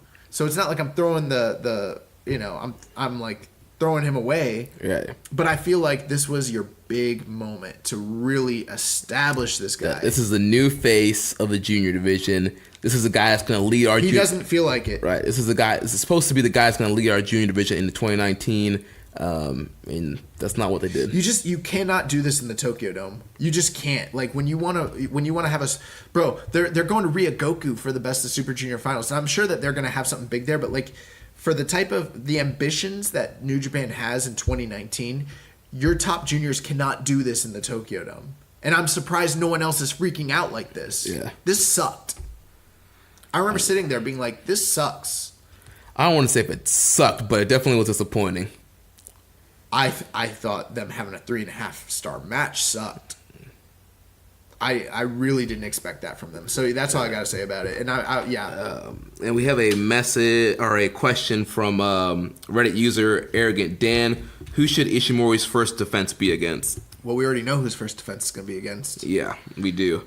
It's going to be against Taguchi on one of the New Beginning shows, which we'll talk about more in the news. Which, in a way, if he came off looking really, really, really strong, and then they put him up against, this stalwart in the junior division in Taguchi, someone who, when necessary, can have a great match. I mean, what they're doing right now, I don't know if you guys are paying attention, they're literally taking the story arc that Hiromu was on 2 years ago and just doing the same thing. He's probably going to go on a 6-month run to the Best Super Juniors and run roughshod over the division. The only difference was Hiromu had Ricochet and Hiromu had Will Ospreay. He had all these guys that he could go through back then, and I'm kind of wondering who they're even going to put him up against. But if you remember back then, it all kind of started with Taguchi 2 years ago, and that's what they're doing here. The only difference was Hiromu looked like a killer. He looked like a Brock Lesnar, and they literally just kind of lowered Ishimori in my eyes. And now I'm like, the Taguchi match doesn't sound appealing to me, and it doesn't sound like this. I don't know. I'm disappointed. I'm just disappointed because I want more for Kushida. I want more for Ishimori. I want more for the fans. I was disappointed by this. All right, so that brings us to the next matchup: Kazuchika Okada versus Switchblade Jay White, and the epic moment here at the beginning of this match. Okada's entrance. We hear the music. We don't hear the records. The records. We thought it was coming. We were sitting there. We're like, wait. We're like all like our ears are like turned towards the television, and then like it didn't, and we were like, oh my god, bro, oh my god. And then he comes out and he's wearing the Rainmaker jacket. The Okada bucks are flying all over the place. Bro, his jacket was so raw. He had the freaking Sting tassels. Yeah. He looked like a freaking wrestling god, and then he was wearing like this, like, how would you describe like a tribal dress? Yeah. Like a skirt or something. Yeah, or like a sumo kind of skirt gimmick thing. And so, like, you weren't quite sure if he was wearing the long boys or if he was wearing the shorts. Bro, he came out with the golden hair. He came out with the Okada bucks. He came out doing the Rainmaker pose like he was the Rainmaker. Yeah. And then I saw when he was getting in the ring, I saw knee pads, and I was like, oh my god, I saw knee pads. But I couldn't be sure if my eyes were playing tricks on me, and I was like, shorts, and like, but then like, because of the way that the like tribal skirt was, it kind of was misleading, and it made you think that, well, no, those are pants. You really couldn't tell, and I was just like, I was like, oh my god, if it's shorts, I'm gonna freak out. Oh my god, if it's shorts, I'm gonna freak out. And he pulls them off, and they were the shorts, and this man, young boy, lost his damn mind, started flipping cups over, running around the damn apartment. Bro, that's one of the hardest like moments, like mark out moments for me. Like the only other time I can remember in recent years marking out that hard was when AJ Styles came out for the Royal Rumble. Yeah, bro, that night that was I marked out pretty hard for AJ. Bro, I was in New Jersey watching that with my roommates too. They're like, why are we watching this? And when AJ Styles came out, I was literally like, I jumped up on the couch and I was like, oh my god, like someone should have done posted it online. Yeah, I wish I would have recorded you when Okada came out. Bro, I didn't know. Like, we didn't know. bro, Yeah. I freaked out. Like, I know the fan, like, we got a lot of tweets from people. Yeah, there were a lot of people are like, yo, the young boy like loses his mind when Okada came out. We were sitting there and I like flipped over the cups and you guys were like, why'd you do that? And I was like, I told the listeners I was gonna break stuff. Like, I gotta do something, bro. And here's the thing. For like the first half of this match, I was in awe of the fact that he was still wearing the shorts and had golden hair. That it was really hard for me to like determine how good the match even was. I was freaking out about Rainmaker coming back. Like, I'm still freaking out right now. Like, also, let's not skip over the fact that Jay White came out in the all white. All white. And he looked hard with the all white. The white was hard. With the red, with the red slashes. Oh, I thought those were like Wolverine claws. Or Wolverine, whatever they were. I thought they were the normal, like, his switchblade. No, you get what I said? They're Wolverine claws. No, I'm missing what you're... Like Benoit. Oh, like the rabbit. Oh, like the Benoit. It was... Jericho's tights kind of looked like Benoit's tights, so we'll get to that match. A little bit. But, no, when Jay White came out in all white, I was like, oh, no. I was like, no. Like, I was like, no, this man literally is coming out. We were actually speculating. I was like, you think he's going to have new attire, like, for the Dome? I was like, I bet you, like, maybe he comes out in all gray. And, like, I think Rich was like, what if he comes out in all white? And then he did. And I was like, oh, my God. But then Rainmaker came out, and I was like, what? And Ghetto's, like, face expression was perfect. Bro. Ghetto looked like... Ghetto's face. He was, like, shook and, like, pissed off at the same time. His face was a meme, bro. Yeah. Bro, I like this was for me the best entrance sequence between any two guys. Both guys looked like stars. I know that there's people who are saying like Jay White, no charisma, no character, some crap like that. I don't know what they're talking about. Jay White looked like a freaking star when he came out there. It is hard to even come off that way when you got Okada coming out with all the pageantry, but when Okada came out, bro, I was like, forget Kenny Omega, forget Tanahashi, give this man his belt back. Like, I'm ready for this Okada title run. Like, I'm ready for Okada to have, bro, he needs the IWGP title. Like, it's his. I'm ready for it. Well, it seems like he's gonna have a little road to get to that belt based off this matchup here. Why, he didn't win? He's the Rainmaker. I don't understand. Yeah, and honestly, with him coming back as a Rainmaker, I was like, oh, this makes sense. Like, he's crazy balloon man Okada all year, wasn't able to beat Jay White in that version, goes back to the Rainmaker. This is what he needs to beat Jay White. But that wasn't the case here. So, yeah, let's talk about this match, man. Yeah, so they have a back and forth matchup here. Clearly, Okada, he's back on, like, Rainmaker 100%. He's hitting the beautiful drop kicks. He's doing the Rainmaker pose. The zoom out happens. It's just funny how much of a wrestling genius this man is. This man was purposely having less than great matches during the G1 because the story and the booking of his character called for it. And so people are like, I don't know about Okada. He didn't have the best 2018. I think he's losing it.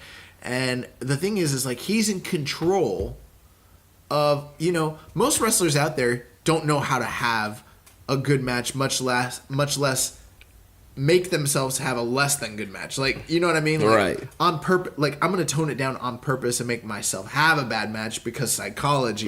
Like, that's how good Okada is. And you could tell that Okada was in full mode here. He came in doing, bro, the drop kicks, the freaking dive over the guardrail. The top rope elbow. Oh my God, that top rope elbow was so beautiful. I was just, hitting Germans and Uranagis, like... the tombstone. Yeah, man. Yeah, like, he was pulling out all of his stuff. I loved it. I was so happy to see him return. And Jay White was pulling out some great stuff. Jay White looked really good in this match. His freaking Cobra Clutch suplex. Yeah. Is freaking amazing. He did dump Okada on his head with one of those, and I was kind of concerned. But yeah, Gato was a little bit involved, but not as much as you would think. Yeah. He did try to attack Okada on the floor, and he paid for it. Yeah. He tried to trip him one time, and then towards the end, he tried to get the steel chair involved and kind of distract the referee. But overall, this was not a match that was full of the Jay White stuff from the G1, you know? Yeah. We even saw Jay White pull out his old finisher, the Kiwi Crusher. That was a great near fall. And then, dude, the ending sequence of this match was freaking awesome. So Jay White goes for a Blade Runner, gets countered into a tombstone by Okada, which is just awesome. They start trading strikes and kicks. White counters the drop kick once, but Okada gets it the second time. White countered the Rainmaker. The Blade Runner got countered, but Okada hits the spinning Rainmaker. He picks him up and goes for another full-on Rainmaker. And White just catches it, counters it into the Blade Runner, and pins Kazuchika Okada in the Tokyo Dome. With one Blade Runner. Bro. In 14 minutes and 30 seconds. Bro. First off, I haven't seen, I forgot how much I loved these ending sequences that Okada does in his matches. Nobody in the history of wrestling, and I mean this, nobody in the history of wrestling has ever been able to put together such great finishing sequences. It's the thing that Okada excels at. He hasn't been doing it almost all year. Even in his fantastic series with Tanahashi, and even in some of his other better even with some of his final title defenses, like with Sonata and guys like that, he wasn't doing this sort of thing. The only time we really saw it this year was, I don't even think we saw it in the Kenny Omega match, if I'm being honest with myself. It's been a while, it feels like, since we've seen this. Maybe since Wrestle Kingdom last year. But he pulled one of those out with Jay White, and it was electric, and it was just back and forth, and you're like, oh my god, it's so fast. But then when he caught Okada, I literally stood up and I was like, oh my god, he beat Okada. And Rich was like, no. And this man, 1, 2, 3. We lost. I was in shock. I was in complete shock. Never in my wildest dreams did I think that Jay White was going to pin Okada in the Tokyo Dome. I did. I didn't predict it, but I did think this was a very real possibility. That was also with me supposing that Tanahashi might win in the main event. Based on booking, it seemed like, plus with all these Gaijin leaving and him being the de facto number one Gaijin, they needed to establish him. This fear, remember how fearful I was? You were, yes. Was that just last week? Yeah. Man, so much. It seems like that was a year ago. Yeah, dude. Yeah, bro. I was very, very, very, very, very nervous. I think the main reason that you and I, the two reasons we pretty much landed on Okada was he doesn't lose in the Tokyo Dome, and Jay White looked so dominant in the build. They gave him everything. Right. So you would think it was time for Okada to get his comeuppance. So that was not the case. And also, I never thought... Now, I did think White might beat him, but I never thought White would beat him clean. I thought it was going to be shenanigans.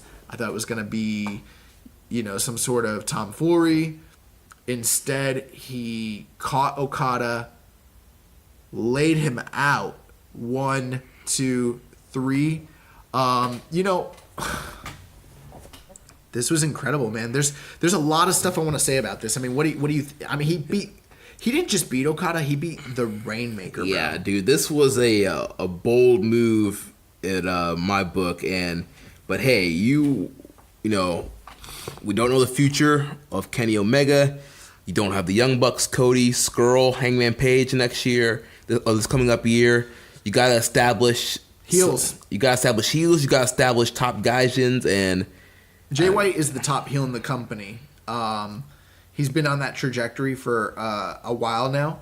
I would say that this was the best built match of the entire Wrestle Kingdom card. It was one of the most anticipated. In fact, I thought it was more anticipated than the co-main event, which we're about to talk about. And they built to it for a year. I want to say, in my opinion, and there are people who are going to disagree with me. We got friends that disagree with me. The character work, the storyline, it has paid off. Jay White is a star, and Okada made him look like a freaking star.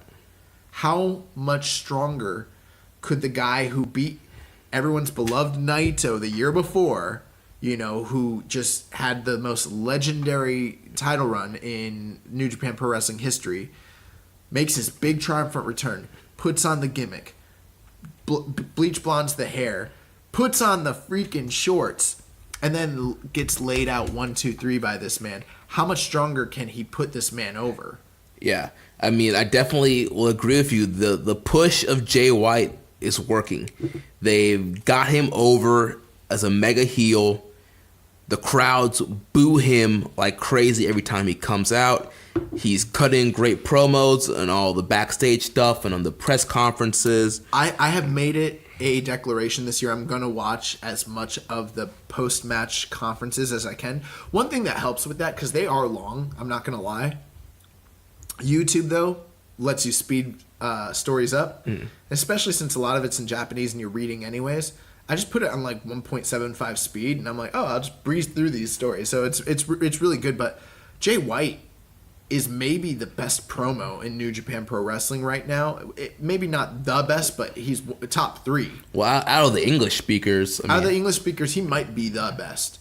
And yeah, when he came back after this match, and he was like talking about basically, well, he came back and him and Gato were there, and he was like, applaud, and like they made all the reporters like applaud him, and he's like, you don't want to applaud me beating your Okada, beating your Golden God? And I was like, oh my God, this man's awesome. And then he started talking about Okada's history in the Tokyo Dome and all the dudes he's beaten and all the dudes that beaten him. He's like, how long did those matches take? He's like, how many times has this dude ever lost? A, and B, when he did lose, how many finishers did these guys have to use? How long did it take? How many epic long wars did this guy go through? He's like, I beat him in 14 minutes and it was easy. I hit him with one, what's his move called? The Blade Runner. One Blade Runner, and he was out of there. He's like, this man can dye his hair, put on his cool fancy little shorts. It doesn't matter. He's still the same guy, and I still beat him. I told him I was better than him, and I still am. And I'm like, oh my God. Bro, Jay White is the most compelling character in New Japan Pro Wrestling. Right. Now, I think the issue that people have with Jay White is the match quality. They are concerned about the future of New Japan main events with Jay White, who historically has not had, 4.75 to 5-star match classics in his main events. I've never seen him have a 4.75 star match or higher. That's true. I've never seen it, so I'm not going to sit here and say, well, that match he had with Will Ospreay in Ring of Honor before the Switchblade was pretty close to that. So I should probably take that back. But this run, but as Switchblade Jay White, adding this new character, the new moveset, we have not gotten to that level. This is probably one of his best match to date. It was definitely way better than the Tanahashi match last year in the Dome. This was much better than his Tanahashi match in the Dome. Yeah. To me, up to this point, I thought this was, I don't know, am I crazy for thinking that this was as good or maybe better than Ospreay and Ibushi? I don't know, man. Ospreay and Ibushi was... I would have to rewatch them both, so maybe like in a vacuum, but at the time it felt that way. I'm not saying it is, but at the time it felt that way. Yeah. Because the story and the build and the crowd was so into this, like it was so hot, and then the shock, like this is something that I like am really gonna remember.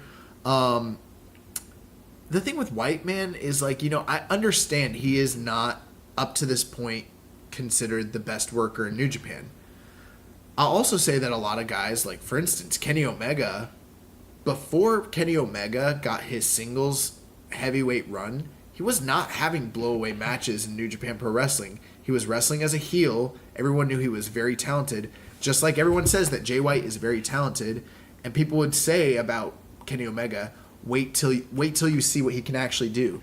And even in the beginning of his run, yeah, he would have a great match here or there, but he was also having a lot of what I would call mediocre matches. Until his G1 in 2016, it wasn't like Kenny Omega was the best bout machine that everyone acts like he was. His matches had a lot of shenanigans. There was a lot of crap. A lot of Bullet Club interference. And I'm not saying Jay White is Kenny Omega. There's only one Kenny Omega, but I'm just saying, what has Jay White given us this year? He gave us the Tanahashi match in the Dome wasn't great, but it also was a good match. It wasn't great, and it didn't live up to everything else, but it was a good match. But after that, I would say he's had very good matches the rest of the year. The match with Omega was still very good.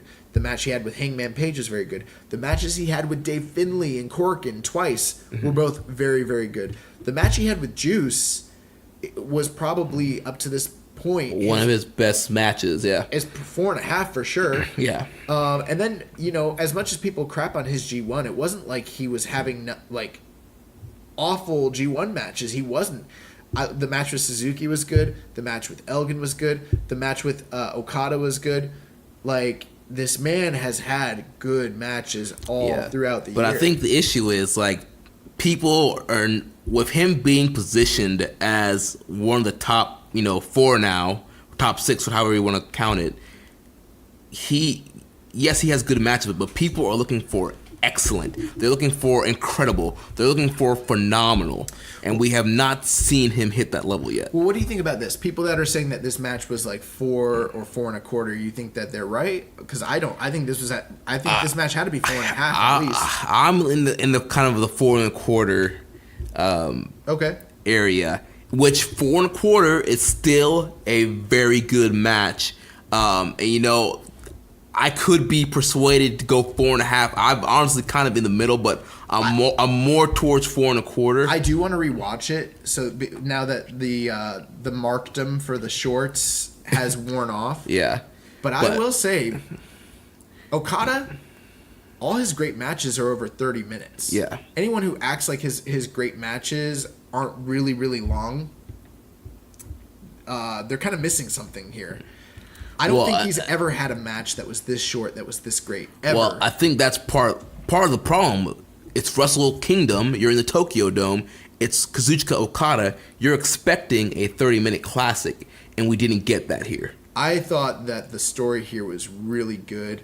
I thought the match was really good. I think this is one of the most talked about things coming off the card entirely. So I'll say this: if I were to go 4.5 on this, then I would go higher on Ospreay Ibushi. I would go 4.75 on Ospreay Ibushi. Okay, yeah. So you liked it that much. See, I would think even if I liked Ospreay and Ibushi better, I would still give them the same rating personally. And maybe I'm wrong on that, but I thought that this match was really, really good. I think it's one of the best sub 15-minute matches I've seen. People, you know what I mean? People are acting I don't know how you could possibly be disappointed with a 14-minute match being this good. And I get it, you want to see a 5-star match with Okada. That's not the story that they were telling. You know what I mean? I don't blame Jay White. I don't blame Okada. I think this is the story that they were booked to tell with the time that they were given. And that's all it is. I am excited for both of these guys coming out of this match. Where I felt disappointed with Ishimori and Kushida coming out of that match, I am very excited with the trajectory of Jay White. I'm very excited about the trajectory of Okada. I think that they've got a lot of story that they can build off this in the coming year coming out off this match. I love this match. I thought it was great. I mean, it definitely was a very good match. I did not leave the match disappointed. Would I have loved to seen a 30-minute Okada match? Yes. But for what we were giving, I thought it was very good. I think it sets up great things for Jay White. It kind of builds in a redemption story that we'll have to see play out with Okada this year. Here's another thing, and I just want to say this about Jay White. I don't see how, if you watched this match and you saw Jay White, that anyone would think that this was some sort of carry job. This was no carry job. Okada was Okada. He was as excellent as he always is. But they both had the same match. There's no way I saw this and thought Jay White really dragged Okada down. I didn't see that at all. I thought the only thing I could say is kind of like what you're saying. Give these guys 15 more minutes. Do I think they could have hit the 5-star mark? Yeah, I do. Do I think Jay White, I know Jay White hasn't had that type of match yet. But watching this, was there anything in this match that told me this guy don't got it? He can't hit that level. There's nothing in this match that made me feel like Jay White is just a guy or just on a certain level and he can't reach that higher level. I mean, what do you think? No, I agree. I definitely think if they had more time, this match had 15 more minutes, I do think it would have gotten a higher star rating in people's eyes. 10 minutes. Yeah. 8 minutes. I mean, they didn't need that much. I mean, they had a really good match. Yeah. So that's the thing. I feel like the other thing too is I feel like a lot of people who are down on Jay White and they're only looking at match quality. That's fine. I get it. It's New Japan. It's sports centric. But if you're paying attention to the stories, you're paying attention to his character work, his promos. He is the best character right now in the company. Maybe save for like say Hiromu or something like that. Mm-hmm. That counts, and for so many people. And it's been the most intriguing story to follow all year. For other companies, everyone weighs that so heavily when they talk about their wrestler of the year and their top stars and the guys they like. You know, in WWE, that really, really matters. Then people tune in and watch Jay White. They watch they watch New Japan casually, and they don't take that sort of stuff into consideration, and they act like it's not as important. Or actually, they act like it's not important at all because they're like, oh, well, he's not giving me these classics because they only want to watch New Japan for the big matches. Mm-hmm. But for those of us who are watching the Road 2 shows, those of us who are watching every tour, Jay White is compelling.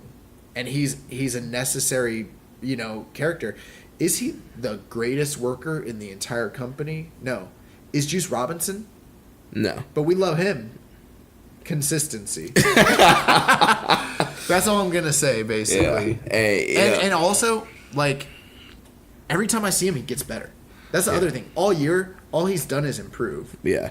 And, there's a lot of doom and gloom about, what is the main event picture going to look like in 2019 with possibly no Kenny Omega and, some of these guys kind of missing or whatever.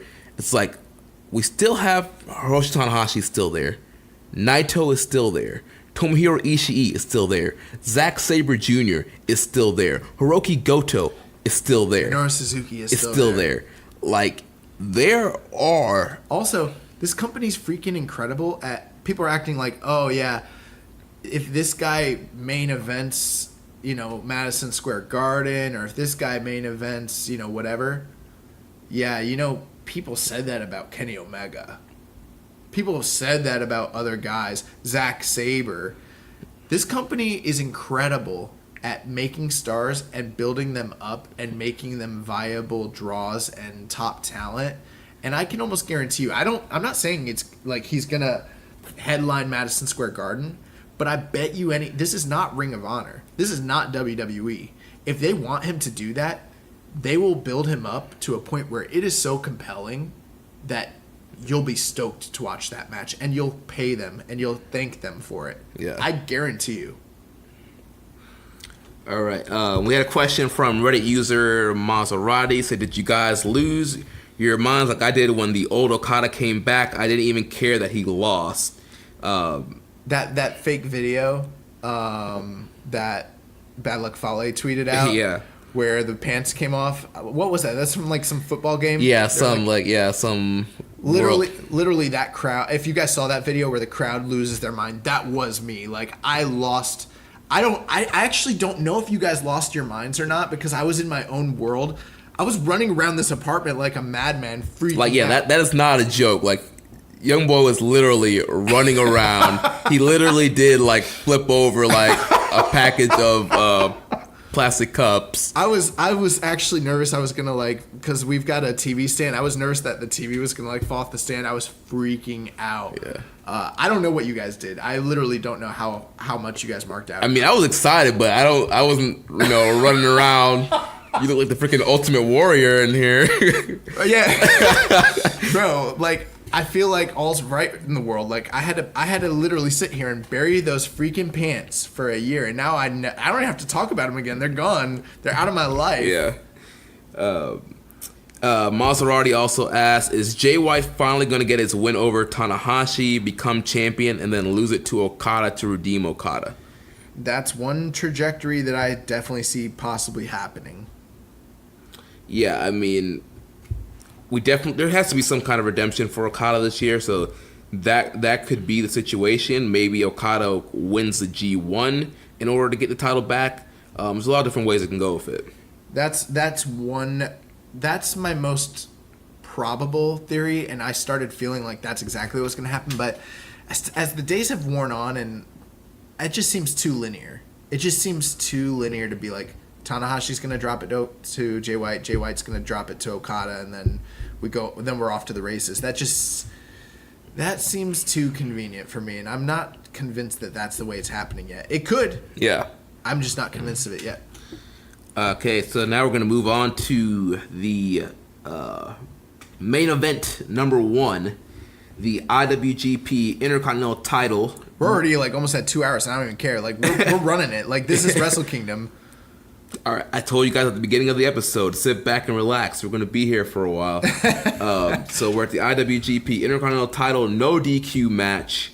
The champion, the Alpha, Chris Jericho, taking on LIJ leader Tetsuya Naito. This match, man, this is already a strong style match of the year candidate for 2019 Keeping It Strong Style Awards. I hadn't thought of that. I thought that the match that was going to kind of hold that place for me was going to be Ishii and Sabre, but I don't think it hit the stride high enough to get there or was violent enough.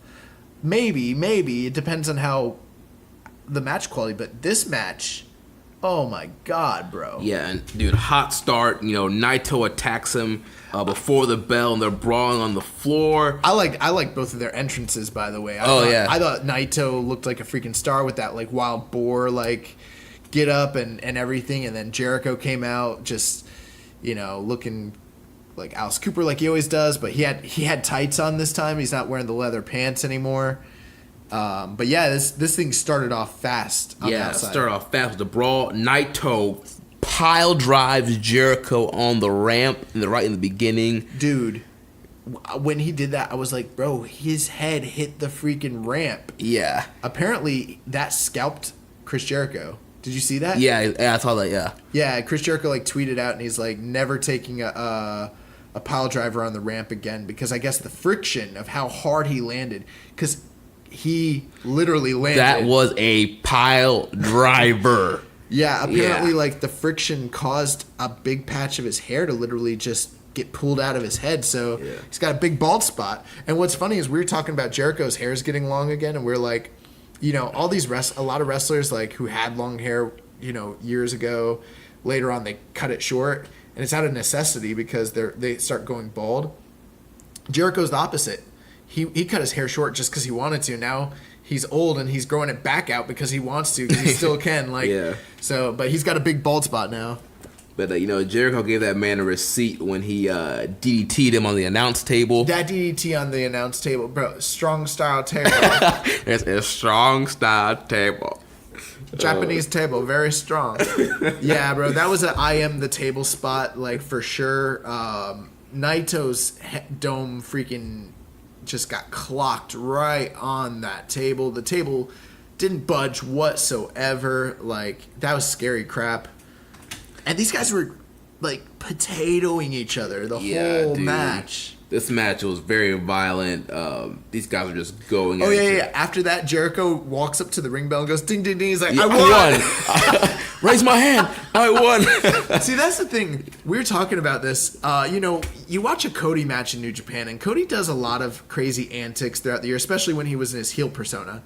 And we sit there, we call it smoke and mirrors, and we talk about how it's hiding stuff. Jericho does all sorts of what probably should be called smoke and mirrors, but he does it with so much excellence that we're like, this man is a legend. This man gets it. His psychology is out of the freaking park. Jericho was awesome, man.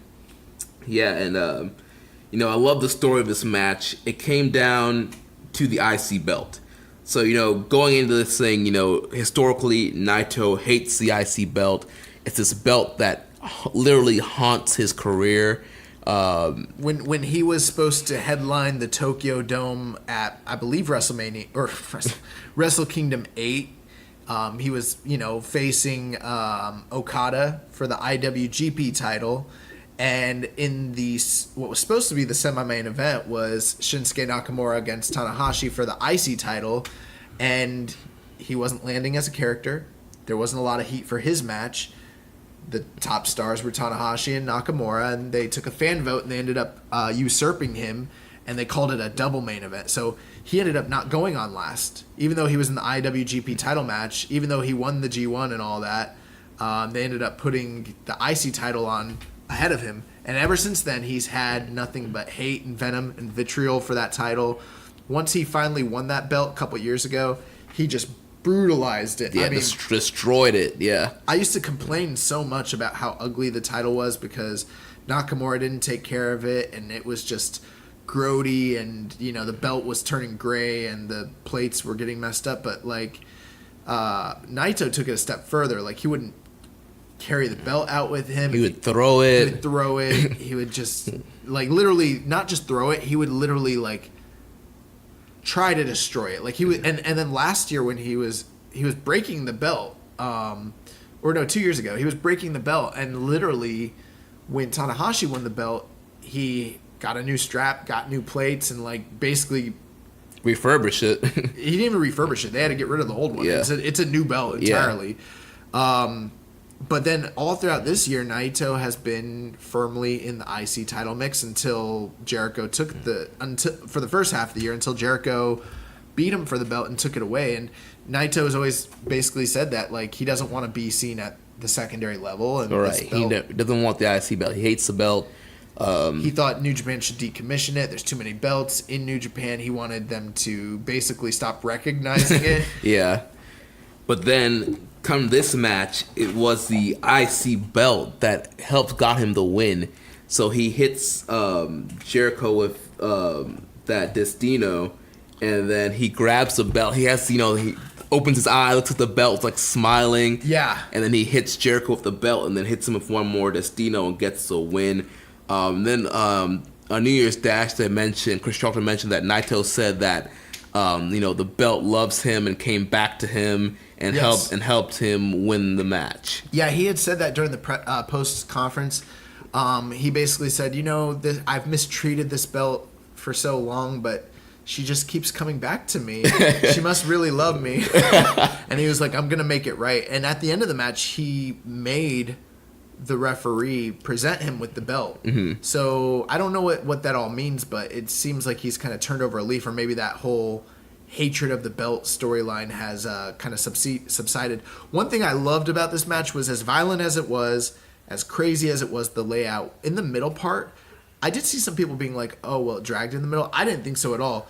I think that this was some of the best wrestling that we've seen out of Chris Jericho in a long time. And these guys ended up having more of a wrestling match than I actually anticipated them having. Yeah, I mean, we were expecting it's probably a straight up brawl, straight up plunder match, but there was some great wrestling in this thing. It was awesome. It was high drama. There was a lot of near falls that were very believable. At one point, Jericho ended up hitting him with the ball shot, and then the code breaker like he did, and I was like, oh my god, Jericho did it again. I was like, I cannot believe. I bit on that one because I was like, they're gonna have Naito losing the dome again. Luckily, that's not what happened. But yeah, Naito basically gets Jericho out of his life. He closes this chapter with the IC title. He gets the big win in the Tokyo Dome. LIJ, clean sweep. They won all the belts on the same night. Basically exactly what you had predicted last year came true this year. Yeah, I had the vision for 2019. I didn't know it. Yeah, I get your regular Nick Jackson, your visions. Yeah. We have a question here from our Twitter follower @AxScyphe. He says, do you think there's a plan to have Naito at the main event of Wrestle Kingdom 14, or do you think he's completely out of the world title for good this year also? Oh, no. I mean, with all the way that things are with business, and I mean, Naito's one of their top stars. He's one of their top merch sellers. He's been at the top level all year, even though he hasn't necessarily had world title shots. He's headlining shows throughout the year. I do think he's gonna win the title next year in the Dome. That's my prediction. If it comes sooner, that's fine. but I think Naito is poised to have that star-making moment in the Dome next year. If they don't do it, that would seem like a shame to me. I don't know. What do you think? Yeah, I mean, I definitely think. I mean, I'm thinking we're gonna get Naito Okada for one of the Dome main events next year. Yeah, guys, there's gonna be 2 Dome main events next year. By the way. Yeah, we'll get to that a little bit later, but yeah, I mean, I highly expect him to end up back into the IWGP Heavyweight title picture. I don't see him holding the IC title for long. I don't either. Jericho actually, after this match, had a great press conference where he just was like, "This is what happens in Japan. This is what happens." He's like, "This man has no honor." he's like, "You think it's okay for a man to call himself a champion, but to use that same belt that he's trying to win and hit me in the face with it?" He was like, "He has no honor. This is I won't stand for it. New Japan Pro Wrestling should not stand for it. All you Japanese, you love honor, but you cheer Naito as he hits me and smashes me in the face with the belt. Are you kidding me?" And I'm like, this man's like, this is such like Terry Funk stuff. Like it's just such Terry Funk stuff. And then afterwards, he basically said that, you know, he's not done in New Japan and he wants a title shot. And he basically was like, he said he want to face Tanahashi, he want to face Okada. And he basically said they can't keep him away from the IWGP title. So like Chris Jericho has plans. I don't know what's going to really happen, but he has plans going into 2019 to fight for and win the IWGP title. So yeah, so interesting. It'll be interesting to see what's going to happen with Chris Jericho coming up next year. All right, so that brings us to the main event of the evening, or your second main event, the IWGP Heavyweight title match. The champion, the best bout machine, Kenny Omega, taking on the ace of the universe, Hiroshi Tanahashi. And we have the Young Bucks out cornering Omega. Ibushi's been stretchered off, and that was just the start of a classic epic that we're going to see. what did you think of their entrances? Omega, his entrance was based off of a video game. I forgot the name of it now, but it's not a game I was familiar with, and it was based off of that video too that he made, that he released. I thought it was interesting. I mean, I don't know the video game, so I mean, I probably would have marked out more if I knew what game it came from. But his gear was cool. I kind of missed hearing like his normal theme. I thought it was cool, but I also feel like it kind of didn't land, to be honest with you. Yeah. There was a part of it where I was like, wow, like his outfit was awesome. Like it reminded me of like Final Fantasy, but I also didn't understand it. Yeah. At the same time, I was hoping that Tanahashi would come out with high energy. I really wanted, especially with like this being his 20th anniversary, you know, and you know his 10th. Dude, this is his 10th main event of the Dome. Like no one has ever main evented the Dome 10 times. So like I was hoping high energy would come back. We didn't get that, but his gear was raw. His theme was remixed though. Yeah. What that one's called? Love and Energy. Yeah, something like Energy and Love. I think it's Love and Energy. Yeah, they remixed it, which was cool. But yeah, Kenny's thing was like super epic, but I didn't get it, and I kind of questioned. I was like, man, like I don't get like why Kenny does these like really niche, weird video game stuff that like I don't think that there's a big audience for. Like, yeah, from my understanding, that video game is like an indie, like super, like insider, like nerdy video game. Yeah. Like if you know about it, you know about it. If not, then you're lost. Yeah. All right, cool. But they came out. I mean, his gear was awesome. The gear was cool. But yeah, so while he was walking out, Kenny Omega mouthed to the camera, "Let's do this one last time." Yeah. And I was like, what does that mean? What you mean, Kenny? So, yeah, they had an epic match here. They just had an epic match, man. Yeah, man, dude, this thing, I mean, this is exactly what I expected these two guys to do. Go out here and just have an epic. I mean, the awesome moves in this match. I mean, the striking, the V triggers, the sling blades, the dragon screws. Just they definitely, in my opinion, wrestled a Hiroshi Tanahashi style match. This went 40 minutes. I wouldn't call this, even though Kenny Omega's wrestled long matches like this, it was nothing like an Omega Okada style match. This was very cerebral, very methodical. It was interesting. It was almost as if Kenny was trying to show Tanahashi he could beat him at his own game. Yeah, I think that was one of the keys to this match. Omega trying to show Tanahashi, hey, I can wrestle your style and beat you. And then also you had Tanahashi giving into some of Omega's style. You know, Omega had pulled up the table at one point in the match, and then it was Tanahashi who took the opportunity to try and put Omega through the table. And, you know, previously, Tanahashi, bashed Omega for using a table in a match, and he didn't understand why he's using a table and thought it was dumb, but he was like... Yeah, they asked Tanahashi about that during the press conference, and he said it was essentially his way of converging the two philosophies and causing confusion within Kenny. Causing confusion. But I mean, there was some great stuff here. At one point, Kenny Omega, did his Rise of the Terminator and did that springboard to the outside, and Tanahashi didn't catch him at all. yeah, onto the ramp, yeah. And when he hit the ramp really hard. Yeah. They did a great job with the Bucks coming over to check on them, to make sure he was okay. Kenny from that point on was really selling the back, but all throughout the match, Tanahashi's back was being attacked by Kenny Omega. Yeah, and also Kenny was also having to sell the knee because obviously the V trigger is one of Kenny's most powerful weapons, and Tana knows that. So there was tons of dragon screws on the rope, the Texas Cloverleaf trying to stop Kenny from using the V trigger. Yeah, Kenny definitely was using strikes, running knee strikes and kicks and things like that. But eventually he hit Tanahashi with a backbreaker, and then he started from that point really just focusing on the back, and he was just going to break Tanahashi down. At one point he suplexed him onto the apron.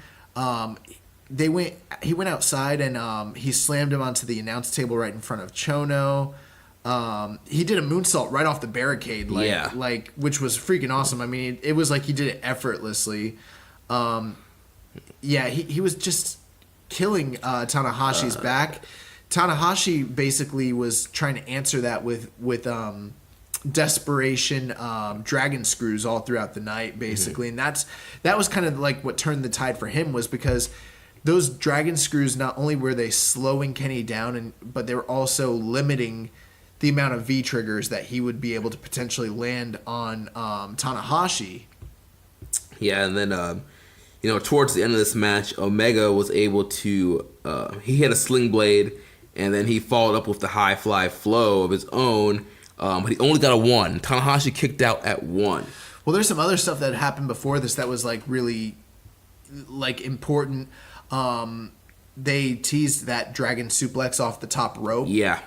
And from the Omega Okada match. Yeah, and you kind of thought to yourself, Kenny's trying to kill this dude, and it's there's no way Tanahashi's going to eat a dragon suplex off the top rope. And then once they went all the way to the top, I was like, oh my God.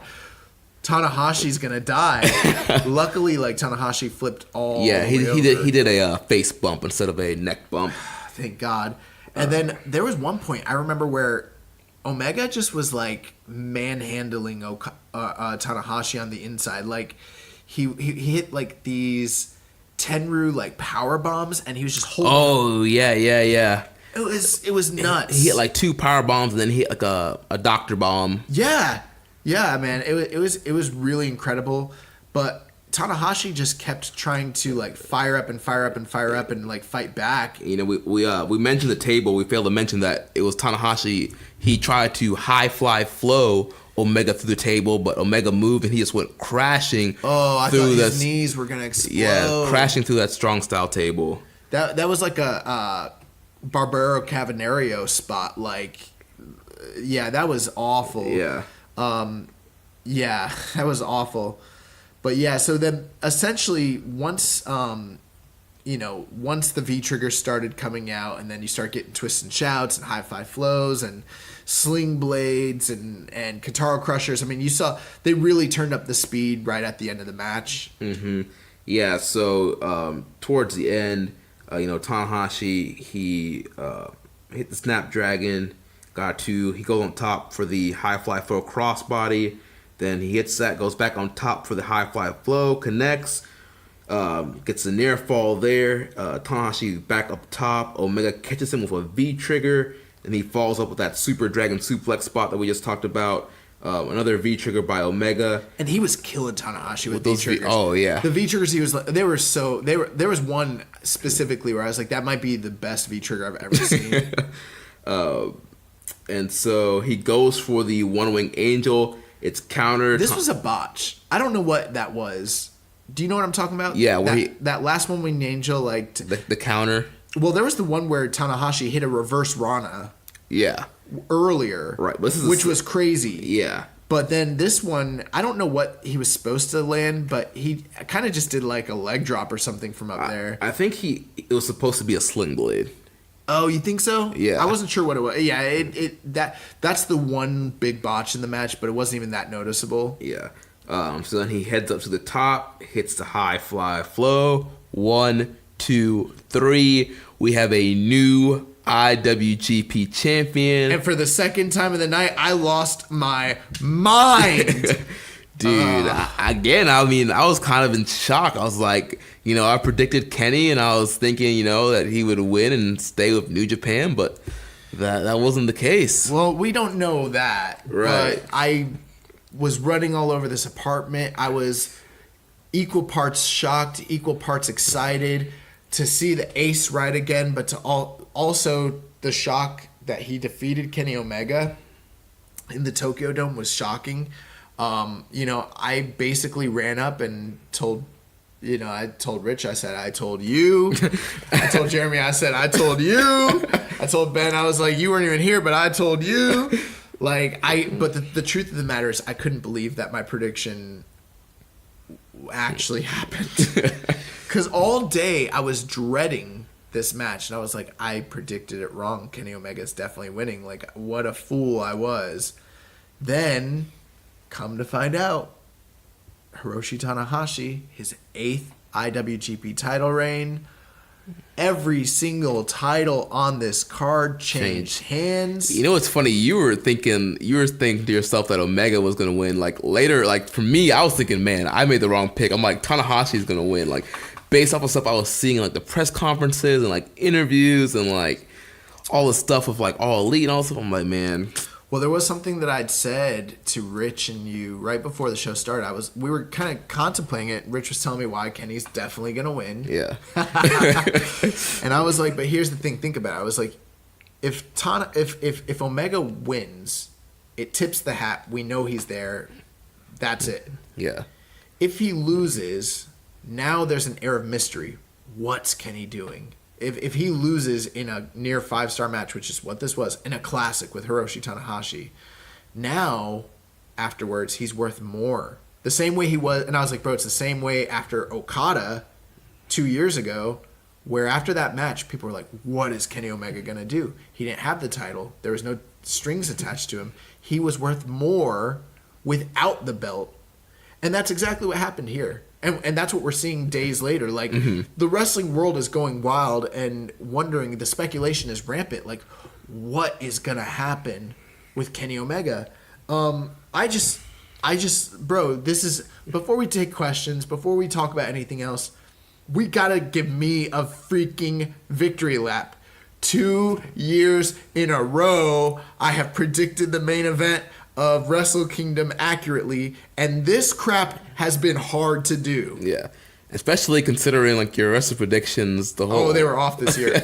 But you know what? I made up for it at the end. I think I ended up getting 4 out of the 10 matches, or 5 out of the 10 correct. So, but this is the crowning achievement. Like, hardly anybody was predicting Hiroshi Tanahashi. Like, hardly anybody. And even I was, like, back and forth on it. Oh, my God. I can't believe Tanahashi beat... Now, there's a couple things I do want to say, though. after it was over, I felt kind of dejected, like this was wrong. I had this like weird, like, kind of sick feeling, like Tanahashi should not be beating Omega in the Dome. There's a lot of reasons where I felt like it wasn't right. As weird as that sounds, I'm such a big Tanahashi mark, but there's like, in the past, New Japan always goes with the younger star. It's always about pushing the future. It just seemed like with the lessons that they were trying to teach one another and the, like, you know, the story should have been that Kenny was going to learn from what Tanahashi had to offer and surpass him and then respect him and maybe take that torch from him and move forward. And instead, he's just kind of gone. So it kind of feels like it's an abrupt ending. And it's like, Tanahashi's the champion, but we don't even know what that means. Like, Tanahashi doesn't still, even after, remember how after I was like, he won the G1, but he's not the ace. Yeah. Now he's won the IWGP title in the Dome, but he's not the ace, man. And so I feel like this just feels like Bizarro World. Like, it shouldn't have happened. Kenny Omega should not be losing to Hiroshi Tanahashi in the Tokyo Dome. Even, as much as I thought it was going to happen, the only reason I predicted it was because the AEW and the business side. This feels weird to me, and I feel kind of sad. It does feel weird, and, you know, like you mentioned, it just leaves the door open, like what's going on with Kenny, what's the next move, and yeah, it's just, you know, crazy to think that in 2019, Hiroshi Tanahashi is the IWGP champion again, champion for the 8th time, the first G1 winner to successfully cash in Ever. the briefcase. Yeah, I forgot. Yeah, that's true. During the press conference, he had a really, really, really great moment where he started crying. He was talking about Shibata and like how like him and Hanma and them cheering him on like really meant a lot to him, and he like really started crying. Like, I saw the tears fall, and I was like, oh, this man's real.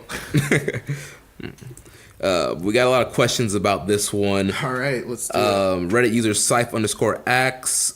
Do you think the main event of Wrestle Kingdom 13 between Omega and Tanahashi really looked like there's going to be a third match between them? Because we didn't see all of their moves, and it makes me feel like that's a perfect setup for the next match. I think that the psychology was there. Obviously, Kenny Omega never landed the One-Winged Angel. If he had landed the One-Winged Angel, there's no doubt in my mind that Tanahashi would have been defeated. I mean, so I think that if they do business again, that's going to be the emphasis of the next match. Yeah. In which Reddit user Maserati... Wait, you're not going to answer? Hold on. We have kind of a follow-up on the same thing. Maserati said, you know, Kenny never pulled out the One-Wing Angel against Tanahashi, much like he couldn't get it off on Okada at first, but once he did, he got the pin. Could they be doing the same thing with Tana, or are they just keeping his finisher strong? Could be both. Yeah, and, you know, with Scythe Axe and Maserati's question, yes, the One-Wing Angel was the key move that was not hit in the match. And, you know, it's kind of weird, you know, if Kenny was going to be completely gone, you would think maybe they would want to expose the One-Wing Angel and have somebody finally kick out of it. I would not do that. I don't even think Kenny would do that. Yeah. But yeah, so honestly, I do think there is a potential for another match, you know, based off of comments Omega has been making in the press. It sounds like he's setting up another match with Tanahashi, even though he's not, you know, re-signed with New Japan. Yeah, that we know of. Right. As of this recording, as of 10:32 p.m. on Monday night, we don't know what Kenny's doing. Well, Tanahashi had made comments prior to the match about how Kenny was too vicious and he wasn't elegant enough of a wrestler, and that he was going out there to try to hurt people and not to win.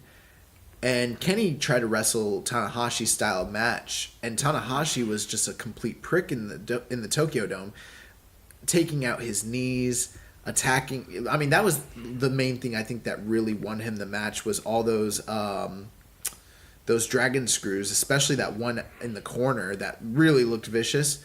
And it was kind of like he cut Kenny's legs out from underneath him.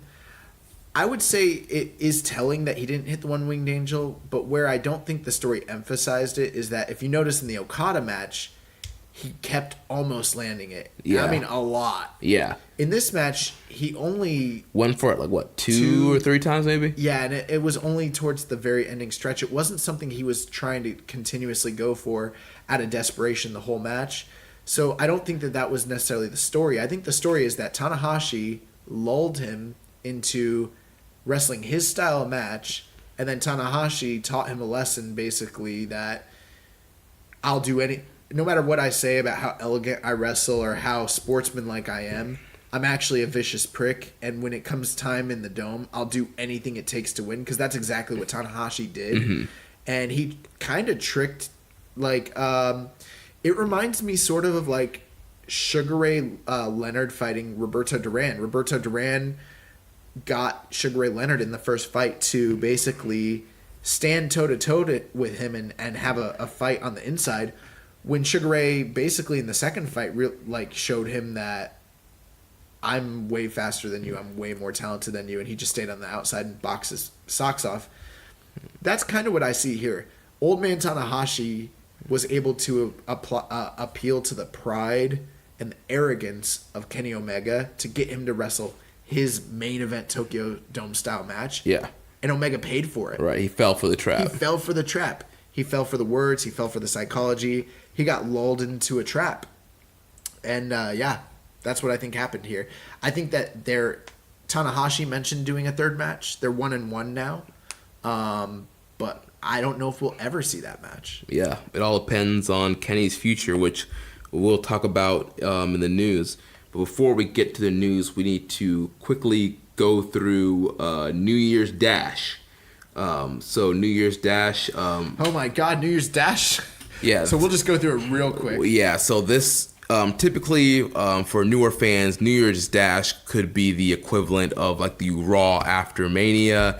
This is kind of the show that sets up all the future storylines and angles for the year. And usually there's a lot of angles. There's a lot of returns, surprises. It's, usually one of the most, unpredictable shows of the year. You never know what's going to happen.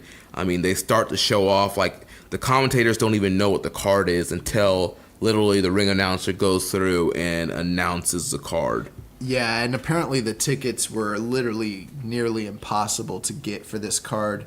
I mean, I was listening to Observer. They were talking about how you had to be part of the fan club in Japan, and then you had to be entered into a raffle or into a lottery, and then if you won the lottery, you can only get 2 tickets, and it's like they said, Dave was saying he had 20 people enter and only one of them won. Yeah. So they were only able to get 2 tickets, which how did anyone get into this thing? Yeah, dude, it was crazy. So the show kicked off. The first match we had KES and Iska taking on Roppongi 3K and Rocky Romero. This was a rematch from May. And pretty much the same match. Yeah. Roppongi 3K basically and Rocky, they got pretty much brutalized by KS and Iska, but they used their smarts and wiles and speed to isolate Isuka, and they ended up getting got a cradle on him to get the 1-2-3. Solid match. Yeah, they got the big win and they got out of there. They freaked out backstage afterwards, basically saying this is what they were talking about, rebuilding, and just talking about how great they are because they were able to roll up a heavyweight, which is really funny. Yeah. Next up, we had Yujiro Takahashi and Chase Owens versus Hanma and Hanare. Kind of a story of what's going on with Yujiro and Chase based after the fallout with the Elite guys the night before. And then you got Hanma and Hanare, who are, Hanma's kind of been mentoring Hanare the last few months and, seeing if Hanare is truly worthy of being a part of Great Bash Heel. This was another quick matchup with Yujiro and Chase getting the win here. Chase hitting the package pile driver on Hanare. Yep, and then the third match of the night, we got a rematch from the World Tag League. So we had Finn Juice Robinson, and Dave Finlay taking on the best friends, Chucky T and Trent Beretta. Solid match. It was really funny in the beginning. Trent basically said that his mom was in the crowd, and he went out into the crowd and hugged her. Yeah, he said to Juice, he was like, "Don't do anything to like embarrass my mom." Or something like that. No, he's like, "Don't do anything inoffensive." Yeah, be respectful. Or Be something respectful. Like, My mom's here. Yeah. And when he came back from hugging his mom, like Chuck E. T was acting jealous, and he's like, "I hugged you already." Yeah. He's like, "What's your problem?" Yeah, he was like jealous that he went and hugged his mom. But they had a decent match. But towards the end of the match, Finley was running wild with uppercuts and backbreakers, and Chucky just runs in with a chair, starts hitting guys with chairs, gets another DQ. Post match in the back, Trent was like, "What was that?" And Chucky T was like, "Sorry, man, I lost it." He was like, "Hardcore legend." He's like, death match Dustin. Yeah, death match Dustin. So we still really don't know what this is leading to, but yeah. So that continue that storyline from the World Tag League. One thing we didn't mention was the night prior during the post match, when Juice was having his celebration, Trent Beretta actually came backstage and challenged him to a future U.S. title match, which he granted him. So it does seem like they're going to continue the feud between these two teams, but also parlay that into a Juice and Trent title match. Yeah. Which I could see that also happening on the USA. And Chucky laid out both these guys, with pile drivers and chair shots. It was pretty, I guess what he does now. Yeah, so that was like the first angle of the night. Yeah, that was the first angle of the night, and I was like, "Where are you?" I'm used to getting more angles than this, like more, You're right at that point, yeah. And then we got a 6-man tag with Kushida, Jeff Cobb, and Yuji Nagata against Will Ospreay, Hiroki Goto, and Tomohiro Ishii. This was the match of the night. Yeah, this was, and it was awesome. Yes, this was great, dude. Nagata and 4 stars. Nagata and Ishii wanted to smoke with each other, and it was awesome. Ospreay, Kushida, they're always amazing together. Cobb and Goto have all been, these guys. Yeah, dude. This is really good. This is the one big, I would recommend this highly if you haven't seen it. Go out of your way to watch it. This was much better than Kushida and Ishimori in the Tokyo Dome. Yeah, dude, this match was fire. And after this match, dude, sign me up for Ishii and Nagata, strong style battle right now. They actually, during the press conference, the post match, Nagata was talking about how don't count him out just because he's old. He'll still work Ishii, and Ishii's like, you want it, run it, basically. And Ospreay towards the end of this match, it was him and Kushida. He did not hit the back elbow. He teased it, but just ended up hitting the Stormbreaker and pinning Kushida. After the match was over, Kushida kind of lingered around for a while, and then him and Will Ospreay did a fist bump, and at that point I was like, oh, Kushida's gone. He's gone. He's leaving. And it did seem like he was bowing to the crowd and waving goodbye, and it very much felt like a final goodbye to that crowd. But also too, you had Ishii and Nagata were still trying to run it after the match, and they'd hold them back. And Jeff Cobb and Goto too. Yeah. So then the next matchup is the never openweight 6-man tag title match with the champions Tamatonga Tangaloa and Taiji defending against Taguchi, Makabe, and Yano.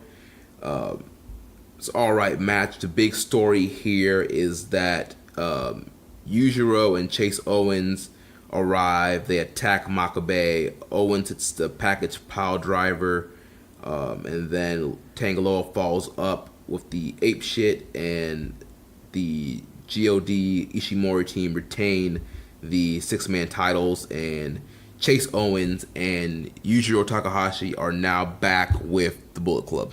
Which they probably should have just been the whole time.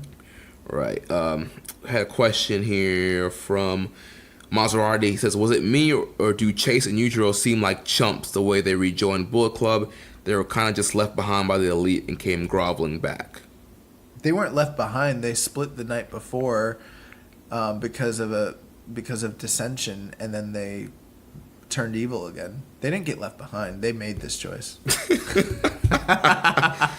But yeah, I think it's just I don't think it was good booking. Yeah, it's just one of those another reasons why that whole second half of the Bullet Club Civil War storyline kind of sucked. It didn't lead anywhere, and these guys basically got hurt by it. I mean, they teamed with Ibushi the whole entire second half of the year, and they were aimless. Yeah, these guys should have been with the Tongans the whole time. Yeah. They did cut. I will say this: they cut a really funny promo in the back, all of them together, talking about how they never want to break up again, and they're gonna love each other for life. And it's 2019; they're all turning over a good, new leaf. And Tama Tonga forgives them. He's a good guy now. So that was pretty funny. But I gotta say, we're how many matches deep into this? 1, 2, 3, 4, 5, and there's been 2 angles that are basically things that you would just see on any Road to Cork and Hall show. Yeah. Not necessarily what I expect from New Year's Dash. Yeah. Plus, I haven't seen any big returns or surprises debuts. Literally nothing. So I got to tell you, by this point, I was like, this show's okay, but I'm kind of getting concerned. The next match of the night was 8-man tag, LIJ, Naito, Bushi, Evil... 10-man tag, Naito, Bushi, Evil, Sonata, and Shingo, taking on Suzuki-gun, Suzuki, Sabre, Taichi, Kanemaru, and Desperado. This was okay. This was good. Yeah, this was a good matchup. I mean, the whole purpose of this match was to set up future title matches and angles between LIJ and Suzuki-gun. Taichi was able to he used the IC title to lay out Naito, and he hit the air raid crash and got the pin on Naito. So that's going to set up, Naito and Taichi for IC title match. Of course, Desperado and Kanemaru are gunning Bushi and Shingo, and then Suzuki and Sabre are coming after Evil and Sonata. Taichi cut a promo afterwards talking about how if Naito doesn't love the IC title, he should just give it to him because he wants it anyways. Yeah. And actually, the post-match conference with all of Suzuki-gun together was really funny. I would recommend checking that out. I always talk about how I miss those Survivor Series style, backstage interviews where all the guys are talking. That's kind of what the Suzuki-gun one was like. Taichi talked about how he was able to beat Naito without even having to take his pants off. Yeah, he's like, you make me take my pants off, Naito. And then Kanemaru and Desperado were like, Taichi has such a large heart. And basically they said all these different guys are getting title shots going forward. Probably at New Beginnings. So that's pretty much what it was all setting up. Yeah. And then we had the main event of the evening, which was Hiroshi Tanahashi teaming up with Yoshihashi, who's making his big return, and Kazuchika Okada, and they were taking on the Bullet Club team of Jay White, Bad Luck Fale, and Gato. This was a pretty good match, bringing back Yoshihashi. Crowd popped big for him. Oh, Yoshihashi was back? But, he does what he does, and Jay White ended up hitting the Blade Runner on him. How about as soon as we started watching this, I was like, Yoshihashi's losing, right? And you're like, what? And I was like, you're like, he's returning. And I was like, bro, you're like, Gato's going to lose. I'm like, no, bro, it's Yoshihashi. It doesn't matter that he's got new gear. It doesn't matter that he has new hair. It doesn't matter that he's making a return. It doesn't matter that he has new moves. This man is taking the pinfall loss. That's what he's there to do. That's exactly what he did. Because he's a loser, bro. Hit with the Blade Runner. Post-match, Jay White calls out Tanahashi for a title shot. Jay says Tanahashi is old and can barely walk. He's done. Then Gato, White, and Fale beat down Tanahashi. Okada tries to make the save, but Fale hits him with the grenade. Then White lays out Tanahashi with the Blade Runner. And gloats about laying out the top 2 stars once again and stand tall to close the show. We had a question here from Twitter user at DJJKIRKBY. He says, how do you feel New Year's Dash was this year compared to previous years? Oh, this was the worst New Year's Dash I've ever seen. It's not by any means a bad show, but with all the angles, the angle that they did with Tanahashi and Jay White was probably the most substantial thing that happened on the show, setting up a future title shot. But Jay White had already kind of come out and challenged him at the press conference the night before. They're building that match. It's fine, but it's just, this is all stuff that we could have seen on any Road to show. This was not New Year's Dash. Yeah. New Year's Dash is supposed to be full of surprises, new directions that we couldn't see coming. Nothing. Okay, Tanahashi and Jay White is a feud that's been happening, and now it's just kind of carrying over again. Right. So it's not new, and I'm not criticizing it. I'm just saying it's not new. These guys were wrestling in tag matches all before, Wrestle Kingdom. LIJ and Suzuki-gun, even though we're going to get some new matches, this was on our feud of the year list because they've been wrestling all year long. Again, I'm not criticizing it. I get why it's happening. I think it's good booking. I think that the Naito and Taichi storyline coming full circle makes a lot of sense. And I think that Taichi deserves this for being left off the G1 and being left off Wrestle Kingdom. But again, we could have seen this on any Road to show. This is not new. Yujiro and Chase rejoined the Bullet Club. They've been part of them for years. Not that big of a surprise. Yeah, like it's really nothing. And then Chuck E.T. like hitting guys with chairs again. Like just a continuation of the World Tag League. We literally got no surprises. We literally got no returns. Oh yeah, Yoshihashi came back. What a return! Oh my god. So yeah, no, I want to see Cheeseburger. I want to see last year they had that Hinare match where he did the special match against Jay White. Mm-hmm. I liked the angle they did that whole angle with Cody and Kenny to start things off. Mm-hmm. That's the kind of stuff I like. Dude, I mean, in previous years we had Suzuki-gun coming back, just destroying everybody. The turn with the Bullet Club. Yeah, AJ Styles getting booted out of the Bullet Club. Nothing on this show. Kenny Omega beating Nakamura in that tag match. This was like logical booking. It's good booking, but it's not memorable. Mm-hmm. This is not a special show. For how hard it was for people to get tickets for the show, you weren't really missing anything. Right. So yeah, I mean, I was very let down. I think it's the worst New Year's Dash in the last 5 or 6 years. Yeah. Not good. Although that 6-man tag with Chaos and Sekigen that's worth a watch. That's worth a watch. And then some of the storylines, but man, this was not my New Year's Dash. All right, we're gonna jump into the news and finish out these questions real quick. So during Wrestle Kingdom, there was a lot of announcements for shows in 2019. One of the big announcements, the first night of the G1 Climax 29 will be taking place in the United States. Oh my God. So the first night will be taking place at the American Airlines Center in Dallas, Texas on July 6th. You know what my prediction is? They do the first night all A block and B block matches, all singles. Yeah. That's what I think is going to happen. That's what I think is going to happen as well.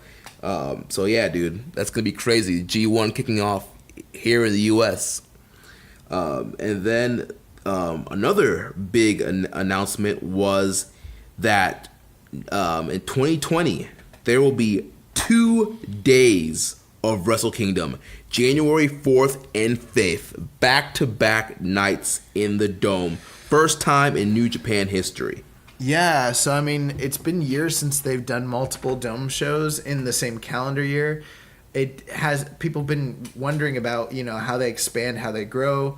We had kind of mentioned maybe them running a different Dome throughout the year, but this kind of makes more sense. Everyone's in town. It's a holiday weekend. It's a big show. We'll know more as things go on, but yeah, I think it's good. I think it's really good. Yeah, dude, it's going to be crazy. I'm going to be there. Yes, we will be there. So I don't know if they're going to do New Year's Dash on the 6th, but I don't know if they're doing it. I think it's just going to replace it. Yeah. So we'll see what the card will look like later on in the year. Some other dates that were announced: New Beginning in Sapporo is happening February 2nd and 3rd. We have the New Beginning in Osaka on February 11th. New Japan Cup will be on March 23rd and 24th. Of course, there's the G1 Supercard at MSG on April 6th. Road to Wrestling Dantaku, April 20th. Wrestling Dantaku 2019, May 3rd and May 4th in Fukuoka. The Best of the Super Junior 26 Finals will be taking place June 5th at Sumo Hall. Wow. That's a big one. Of course, Dominion on June 9th will once again be in Osaka-jo Hall. And August 31st at the Copper Bank Arena in London, England. So a couple things that are interesting there. I don't know if they didn't say New Japan Cup finals. They just said the New Japan Cup, and they only listed 2 days, which would indicate to me that they're only running 2 nights of New Japan Cup. Well, that might be the 2 big nights. We don't know because a lot of times... We don't know. Yeah. But it sounds like that's what it is to me. Because if you notice all the other cards, they're like, these are the finals, these are the finals. Mm-hmm. And with that, they're just like 23rd and 24th. That sounds like maybe they're not going to do a full tour with it and maybe just do the New Japan Cup tournament over 2 nights, which is possible. Yeah. Another thing, there's no Sakura Genesis or Invasion Attack this year. Yeah. The MSG show looks like it's going to take place of Sakura Genesis. So probably whoever wins New Japan Cup is going to headline MSG, most likely. Yeah. So maybe that's why they might do it over just a 2-night deal to like add that emphasis and prestige to like having a 2-night tournament, you know? Yeah. The juniors are going to headline in Ryogoku. They're doing international shows here as well as England. They're running bigger shows this year than they have last year. This is a very ambitious 2019 for New Japan. Yeah. They're going to have to book like they've never booked before with what might be a more limited roster. This is a tough ask for any booker. Yeah. I mean, they're going to have to do something. They're going to have to keep business up. It's a tough ask. Yeah. Well, speaking of business being up, business was definitely up for Wrestle Kingdom 13. We have the paid attendance for this year's Tokyo Dome show, which was 38,162, which is up from the 34,995 from Wrestle Kingdom 12 last year. And Meltzer reported that the total attendance for Wrestle Kingdom 12 was the largest crowd for a New Japan show in 16 years. The paid attendance for Wrestle Kingdom 11 in 2017 was 26,192. So, obviously, great numbers here this year for Wrestle Kingdom 13. Absolutely. Then we have news about Kenny Omega. Kenny Omega says that he's leaving New Japan Pro Wrestling. In a news article on Tokyo Sports website, Omega says following his loss to Hiroshi Tanahashi at Wrestle Kingdom 13, he needs to take time away. The article mentions that he's also likely going to either All Elite Wrestling or WWE. He said there's no real place for me to fit, so it's best for me not to be in New Japan Pro Wrestling. Omega is quoted as saying, "I can't be working under Tanahashi. I don't think he surpassed me. Don't think he's better. If we can, I want to face him again, but I need time away, and not just from New Japan." But he's had a lot of time away. How much time away does this guy need? Who knows? And apparently his contract, and this is I've been hearing conflicting stuff on this, whether his contract is actually up now or whether it expires at the end of the month. I've heard that it's up at the end of the month, which would mean he's not showing up at any sort of Royal Rumble, hypothetically, or anything like that. Right. So, yeah, man. Kenny Omega, dude. What are you thinking? I think he's gone. But I've been thinking that, and now it does seem like I don't think he should leave. I think in a perfect world, we get to keep Kenny Omega. Anyone who thinks it's a good thing that Kenny Omega's leaving, you're crazy. Do you want to watch a G1 with no Kenny? Yeah. Do you want to watch a Wrestle Kingdom with no Kenny? A Dominion with no Kenny? Come on. I get why people sometimes have problems with him or directions with his character or things he does outside of the ring. I get all that. Kenny Omega is one of the greatest talents that the wrestling world has ever known, and I don't want him to leave New Japan Pro Wrestling. The thought of it is making me very sad and upset. Yeah, Reddit user Maserati, he was saying, he was asking, is Kenny gone from New Japan? I don't think he was going to leave, but now I'm having doubts. And I think he's gone, man. I for whatever reason, I mean, only Kenny really knows, but he did say that he's not happy here. I don't think if he goes to WWE, he'd be any happier. Yeah. I really don't. And I mean, we did get a tease in this week's Being the Elite. Kenny lost his phone, and if you watch, is that what that meant? I didn't get it. I was like, I just assumed it was Kenny's phone, but I didn't realize he lost his phone. Yeah, during one of the backstage segments in the Tokyo Dome, when they left Skrull, Kenny was like, "Oh, I lost my phone. I need to go find my phone." Then you cut to the end scene. You see there's a phone outside the Tokyo Dome with the. I mean, I'm reading reports that Kenny Omega's already turned down the WWE offer and is like they're gonna announce him signing with AEW within a matter of days. I don't know how reputable those reports are. Right. There was also reports that he was going to Stamford to sit down and meet with, WWE, and that they had already made him a huge money offer. So what he really ends up doing, I don't know. If I'm New Japan, I do whatever it takes to keep Kenny Omega, but I think him losing in the Dome is a pretty telling sign that he's probably gone. Yeah. I mean, I expect any minute now that we'll get the news on where he's going. And we have a question here from Sir Sam. He says, how does the loss of the Elite hurt their Western expansion? It was so strange tuning into New Year's Dash and not seeing at least Kenny wrestling. Oh, yeah, we forgot to mention that. So, yeah, New Year's Dash, no Elite at all. No Jericho, nobody from the Elite. And they were all there. They were all there. Yeah, that was very strange, too. How does it hurt? I mean, I think that in some ways, I don't want to say it's a good thing, but I remember we were at All In and we were talking to Esteban, who, is a good friend of the show. He's someone who's trying to start the North American New Japan fan club. And he talked to us and said that, that the New Japan brass thinks that most of the people here are not actually New Japan product fans, but that they're Bullet Club fans. There might be some truth to that. And yeah. I think that if in fact they leave, we will find out how many of these so-called New Japan fans are actually fans of New Japan as a product, or whether they are just fans of, Cody the Bucks and Kenny and all that. That being said, they're the hottest act in wrestling outside of the major companies. And they can't be seen as anything other than an asset, no matter what people say about them killing New Japan or what have you. They're the biggest draws in wrestling. All In tells you that. AEW is telling you that. Being the Elite tells you that. The numbers that they do, the t-shirt sales, Hot Topic, Pop. All of that tells you what these guys bring, and if it's a huge loss. How big of a loss it is, I don't know. We're going to find out. They're starting their own company, and how successful that is outside of New Japan, that tells you something. Yeah. And so in more talent news, Kushida is officially leaving New Japan Pro Wrestling.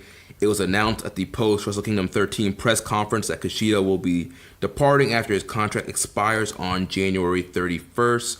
Kushida made an appearance at the press conference and, without directly revealing what his next destination is, spoke about his decision. He says, I will leave New Japan on January 31st.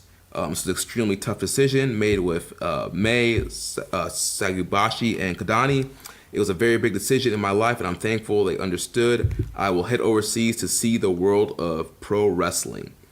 And the rumor mill has it that he's going to be going to WWE. Kushida loves kind of the Western lifestyle. I mean, he's always the first one to raise his hand to go work in Ring of Honor. He has a lot of friends.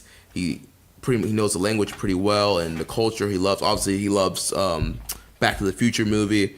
So yeah, and if you watch 205 Live, they've mentioned that they're scouring the globe to bring new talent to the show. So honestly, I wouldn't be surprised if the Time Splitter shows up on 205. That's code. Scouring the globe, that's code. I don't like that. So yeah, no more Kushida. Zach Porter had a question. Thoughts on Kushida's announcement to leave at the end of the month? Yeah, man, it's I don't know, man. It's kind of bittersweet. And I think it's kind of the right move for him. I mean, there are no plans to make Kushida a heavyweight. They just don't have the plan to push him in that direction for whatever reason. He's done pretty much everything you can do in the junior division. He's been in the junior division for 8 years. He was the ace of the division. I mean, he's had epic matches with everybody that you can possibly think of in that division. So, I mean, literally, what else could he possibly do to continue on in that division?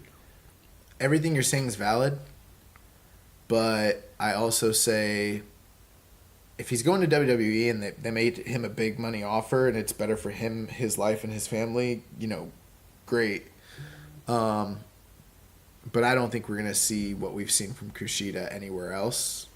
So I'm not really excited for it. I don't really have much to say about it. I don't see him being in NXT being an awesome thing. I mean, maybe it would be, but then what? A good friend of the show, Rich Latta, once told me, watching NXT is like watching a Quentin Tarantino movie. It's really, really good, but all your favorite characters are going to die at the end. The death being called up to the main roster? Yeah, once he goes to the main roster, he goes to 205 or whatever it is they end up doing with him, then what? And so it's kind of like, I've been optimistic about too many Japanese puroresu guys that have gone to, Kenta, Tozawa, Nakamura. It's all crap. I don't have anything good to say about it. Yeah. So yeah, I mean, we'll see. The rumors are WWE. I mean, who knows? Maybe All Elite gives them an offer. That would be cool. So, I doubt it. I don't think so. But. Yeah. So we'll see what happens there. We have. Although I want to say, remember we had all those rumors earlier in the year about how upset people were with management and how unhappy they were, and people were thinking of leaving, and now the year's ending and people are thinking of leaving, and people are leaving, and they're like, oh, some of the Japanese talent that you wouldn't think were leaving, and people are like, I haven't heard that. Yeah. All of a sudden Kushida is gone. All of a sudden all the elite is gone. And it's like maybe there was some smoke to that. Maybe there was some fire to that smoke back then, Yeah. But I don't think the elite's gone because of management. I mean, they're gone because they're starting their own company. They want to work with New Japan. You don't think that Kenny Omega might be leaving because of disputes with management? Because that's what it sounds like to me. Maybe Kenny, but not the Bucks and Cody and Hangman and Skrull. I don't know. They sound pretty frustrated to me from the kind of comments they've been making and stuff like that. Ever since Harold Meij came into power, they just disappeared for the last half of the year. True. So, it does kind of sound like that's what it was. But I mean, I'm not saying it's just that, but yeah. I mean those reports. I'm not saying those reports are fully true, but I'm saying when they came out, everyone's like, no, they're not true. It's bullcrap. Meltzer's wrong. All of a sudden, 6 months later, everyone's gone, and it seems like maybe that stuff was true. Yeah. We have the cards for New Beginning in Sapporo and New Beginning in Osaka.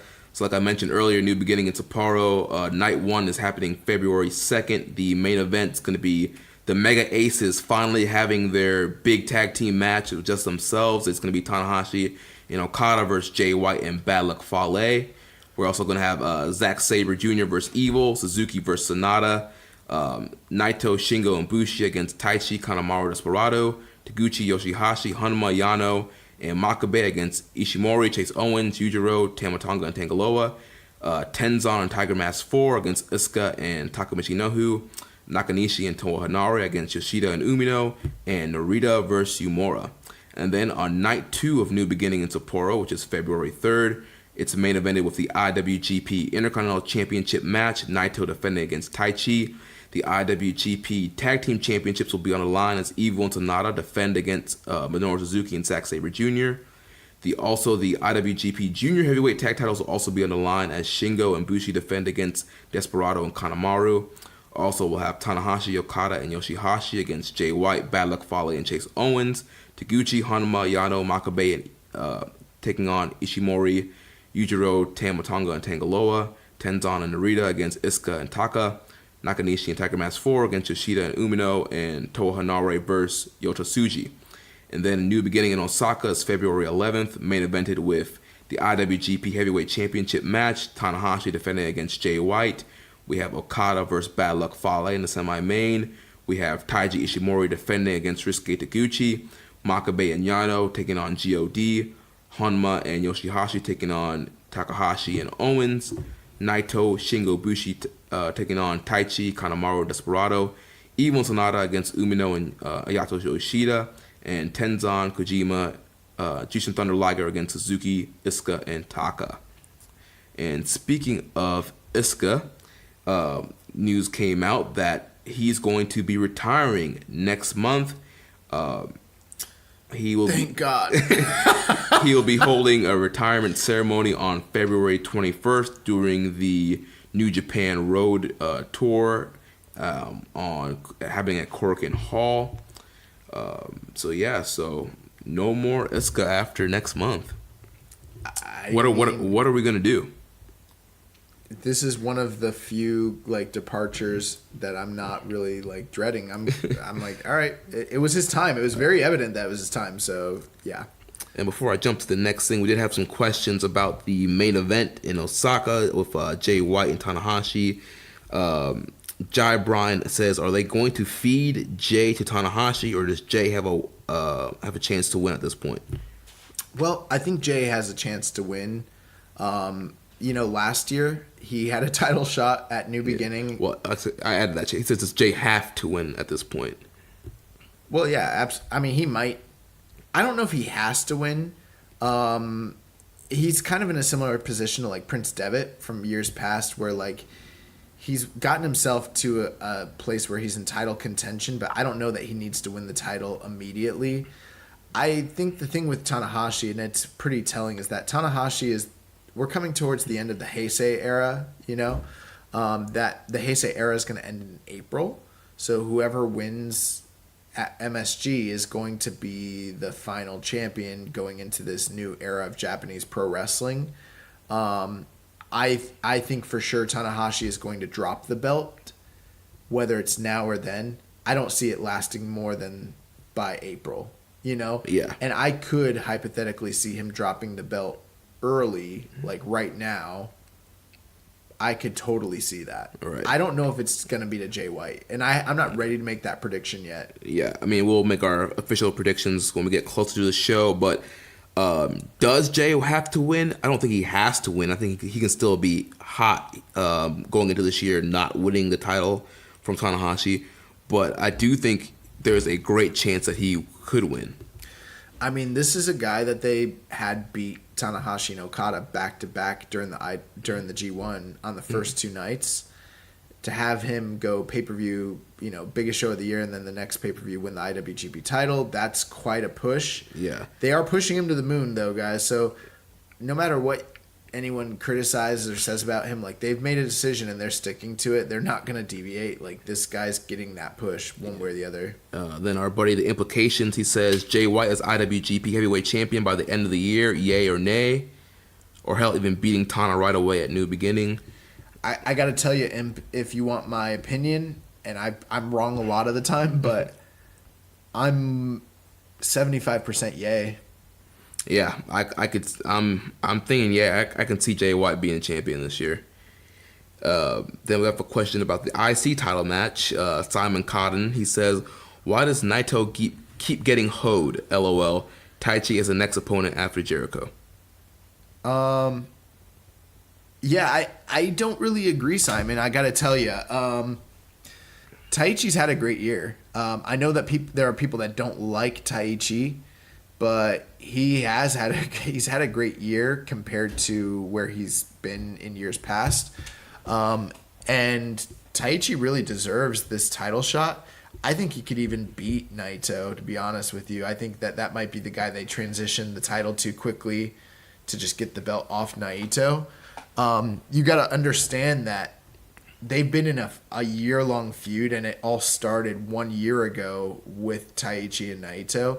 This is circular booking. It's full circle. Right. And I think, too, in a situation, you can't just think about Naito. You got to think about Taichi. Taichi is somebody that they are pushing, and they want to make him a star. Yeah. So it's not so much, what are they doing to Naito? It's what are they doing for Taichi? They're trying to use Naito to help get Taichi over. Taichi's really popular too. You have to understand, he's pretty over with the Tokyo crowds. He's over with. This is a guy that used to chant "Go home Taichi." They don't chant that anymore. Yeah, I know that someone coming into a lot of fans who are more Fairweather fans or people just coming into it, they don't like Taichi, and I get it. I'm not gonna sit here and tell you I'm a Taichi mark. Yeah, I don't like Taichi, but I'm not. I understand what they're doing. But he did have great matches this year. He also had bad matches. So I'm not sitting here saying he's a fantastic worker. If anything, he's probably at the bottom of the list. But he's got a gimmick that's over. He's got a character that's over. He's been in this year-long feud. And this really isn't Naito getting hoed. If anything, I think Naito if you want my opinion, I think Naito sees potential in Taichi. Otherwise, he wouldn't have worked with him as many times as he has throughout the past couple years to try to get this guy over. I think that Naito is trying to elevate a guy. I don't think Naito sees this as a step down. I think he sees this as business. Right. And I think I'm not ready to make my prediction, but if you ask me today, I think Taichi's going to win the belt. Hot take. I mean, I don't know. I'm not ready to make that official prediction, but I don't see that belt being on Naito for a long period. And I mean, they got to get it off of him at some point, and I don't see why Taichi couldn't be that guy. Right. Them doing a quick transition, kind of like what they did with Jay White and Omega last year. Yeah. And people will be very shocked, but Taichi almost beat Naito last year. He did. He almost did, yeah. So moving on, more contract updates. We have Juice Robinson, the new IWGP US champ. He signed a 3-year deal with New Japan Pro Wrestling. We all know that WWE was making offers and really wanted to get Juice back, but he signed the deal with Thank New God. Japan. Also, we have Rocky Romero our good friend announced on Twitter that he's come to terms with New Japan on a multi-year deal. So one thing we have seen in previous years, New Japan was all about, the short-term deals. Yeah, everybody had 1-year deals, and then that's where you saw, everybody, leaving the company all at the same time. But now they've gotten a little bit smarter. They have given these guys multiple, Ospreay, he signed like a 2-year deal, and some of the other guys, they're now signing 2 to 3 year deals. Things are changing this year. This company is changing the way they're doing business with the wrestling landscape. They're locking guys up for longer periods of time. They're becoming more ambitious. They're running bigger shows. I mean, management has changed this year, and we're seeing that reflected. They also signed Chase Owens to a deal as well. One thing we haven't got a chance to really talk about was All Elite Wrestling. So by now, you've all seen the news about All Elite Wrestling being official. That Double or Nothing is their big show. It's going to be happening during Memorial Day weekend, May 25th in Las Vegas. By the time you're listening to this, it's probably Tuesday, so the Jacksonville rally is about to happen or happening, depending on when. You going? No, I'm not going. You're not taking off work to go see your boys? Nah, I'll watch it on the stream. But as of right now, we know that Cody's the executive vice president, and he's signed. The Young Bucks are signed. Hangman Page. Brandy's going to be the chief brand officer. Britt Baker is signed, and SCU is signed. Yeah. So not too much new there. We're waiting to see all the other big signings and what news is going to come out of the rally in Jacksonville. Like you mentioned earlier, Jericho said he's not done with New Japan, so we'll see. We'll see. That's somebody to keep your eyes on, whether he's going to come back to New Japan or be an All Elite. Speaking of, All Elite and New Japan, there was a report going out that Ring of Honor or New Japan has made a decision that they are going to be continuing working with Ring of Honor as of right now, and clearly that makes sense with MSG coming up and all the other tours that are already set for this year. And All Elite's out. Yeah, apparently. As of right now, I mean, things are changing all the time. I mean, the last report from Dave Meltzer was that they all tried to sit down on the 5th and have a meeting to see how they could come to terms with working with one another. But ultimately, with the fact that AEW and Ring of Honor are trying to sign the same guys, run dates probably most likely in the same cities, and run television products, they're going to be completely contradictory to one another. It's their direct competition, and they're also vying for that number 2 spot for market share in North America. So we don't know if things are going to change. This isn't the final say, but basically what Dave Meltzer said is like they're out, and like AEW talent's not going to be able to work for New Japan or Ring of Honor, basically. Yeah, so that's going to be interesting to see if anything changes in that relationship. We did have a question here. from Reddit user Rambone Slampig. He says he would like to hear some discussion about what the future or working relationships between New Japan and other companies might look like. Are they going to work with one promotion per area, or are they open to multiple relationships? Does the recent contract that Davey Boy Smith Jr. signed with MLW allow him to take New Japan dates, portend some sort of working relationship? What about AEW? Is the relationship with Ring of Honor strong, and does that preclude working with those other companies? Well, couple things. So, I mean, New Japan is part of the IW. I forget what the official title of it is, but it's basically a partnership between Ring of Honor, CMLL, Rev Pro, MCW, and anyone else. Those are the major companies, right? Mm-hmm.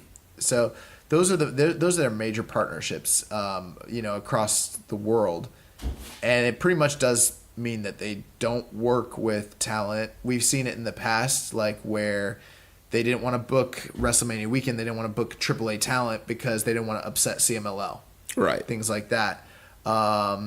They have allowed Taiji Ishimori to work Impact before, but he's the only one. Impact has tried to work with them.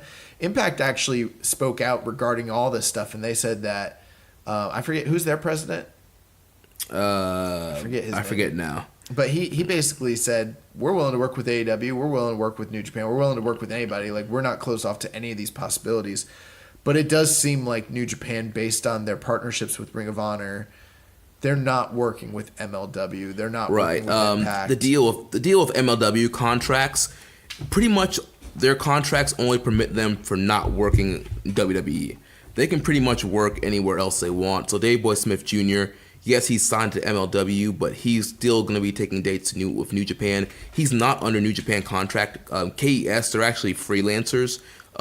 So that's why you see them come in and out so sparingly throughout the year sometimes.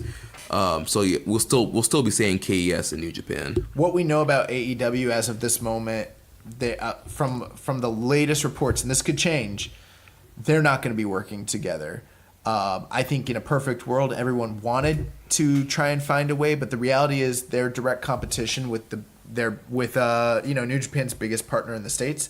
I think New Japan might be making a mistake here, but we don't really know what AEW is going to be, and they have a long-standing invested relationship with Ring of Honor. Is the relationship with Ring of Honor strong? As of right now, yes. But also no. I feel that what Kevin Kelly said on Twitter just recently about how he feels New Japan has just been used by Ring of Honor to pop tickets, I think that's absolutely true. I don't think they've utilized the talent properly. I don't think that they have explored what this relationship and partnership really could be in terms of building a strong global brand. Yeah. Instead, they just bring guys in as attractions and just pop their house show numbers and don't do anything with them. Right. I mean, it's not like Rev Pro where we're seeing them actually use Suzuki and Sabre and Ishii. Yes. Even Taichi. They use different guys and to do big matches and storylines and actually build something.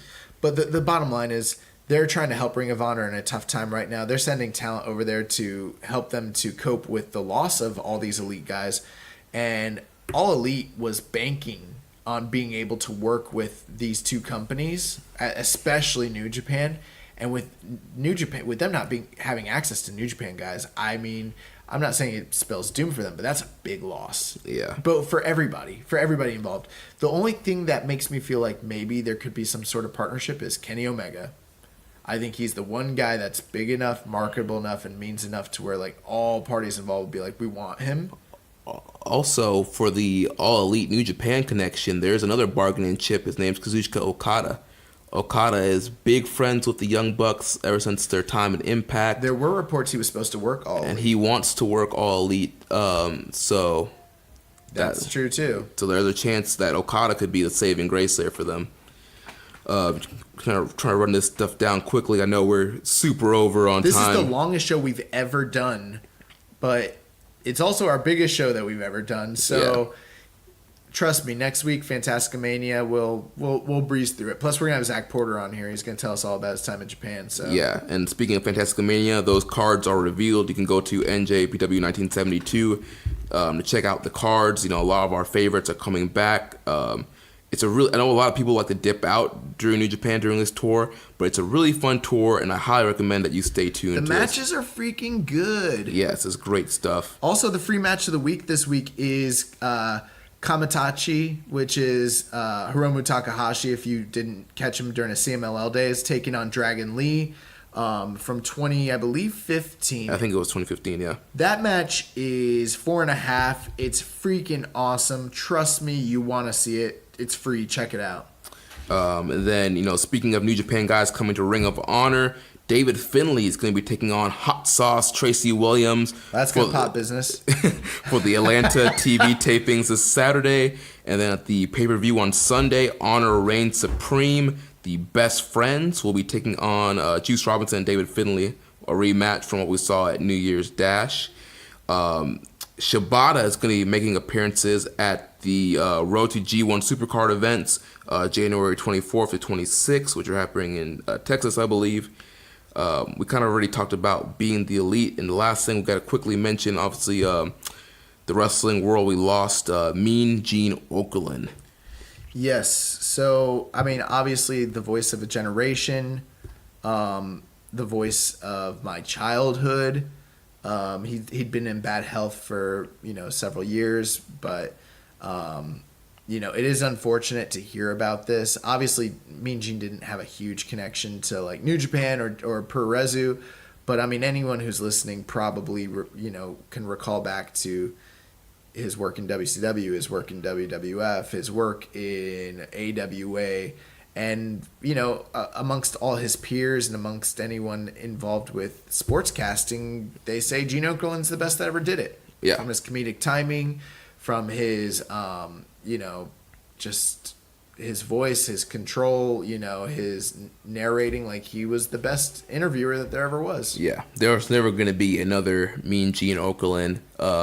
What he did for the business was just great. Like you said, a big part of our childhoods, and it's just sad, man. Like, just 2019 already starting off with the wrestling deaths, and man, gonna miss, me having Mean Gene around. Yeah, if you're listening to this on Tuesday, you're gonna want to catch. I did a guest spot on one of our sister shows, Grown Men Watch This Shit, our podcast about indie wrestling, and we did probably a more in-depth kind of like honorarium to Gene Okerlund, and that was a really fun show. If you want to hear me talk about everything under the sun except for New Japan, we talked about like Lucha, Indies, the UK scene.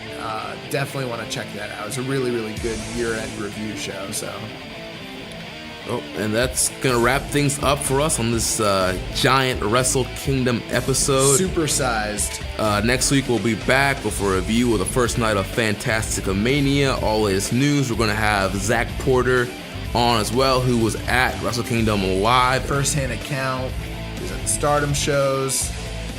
Got his merch. It's gonna be dope. And so be sure to check that out.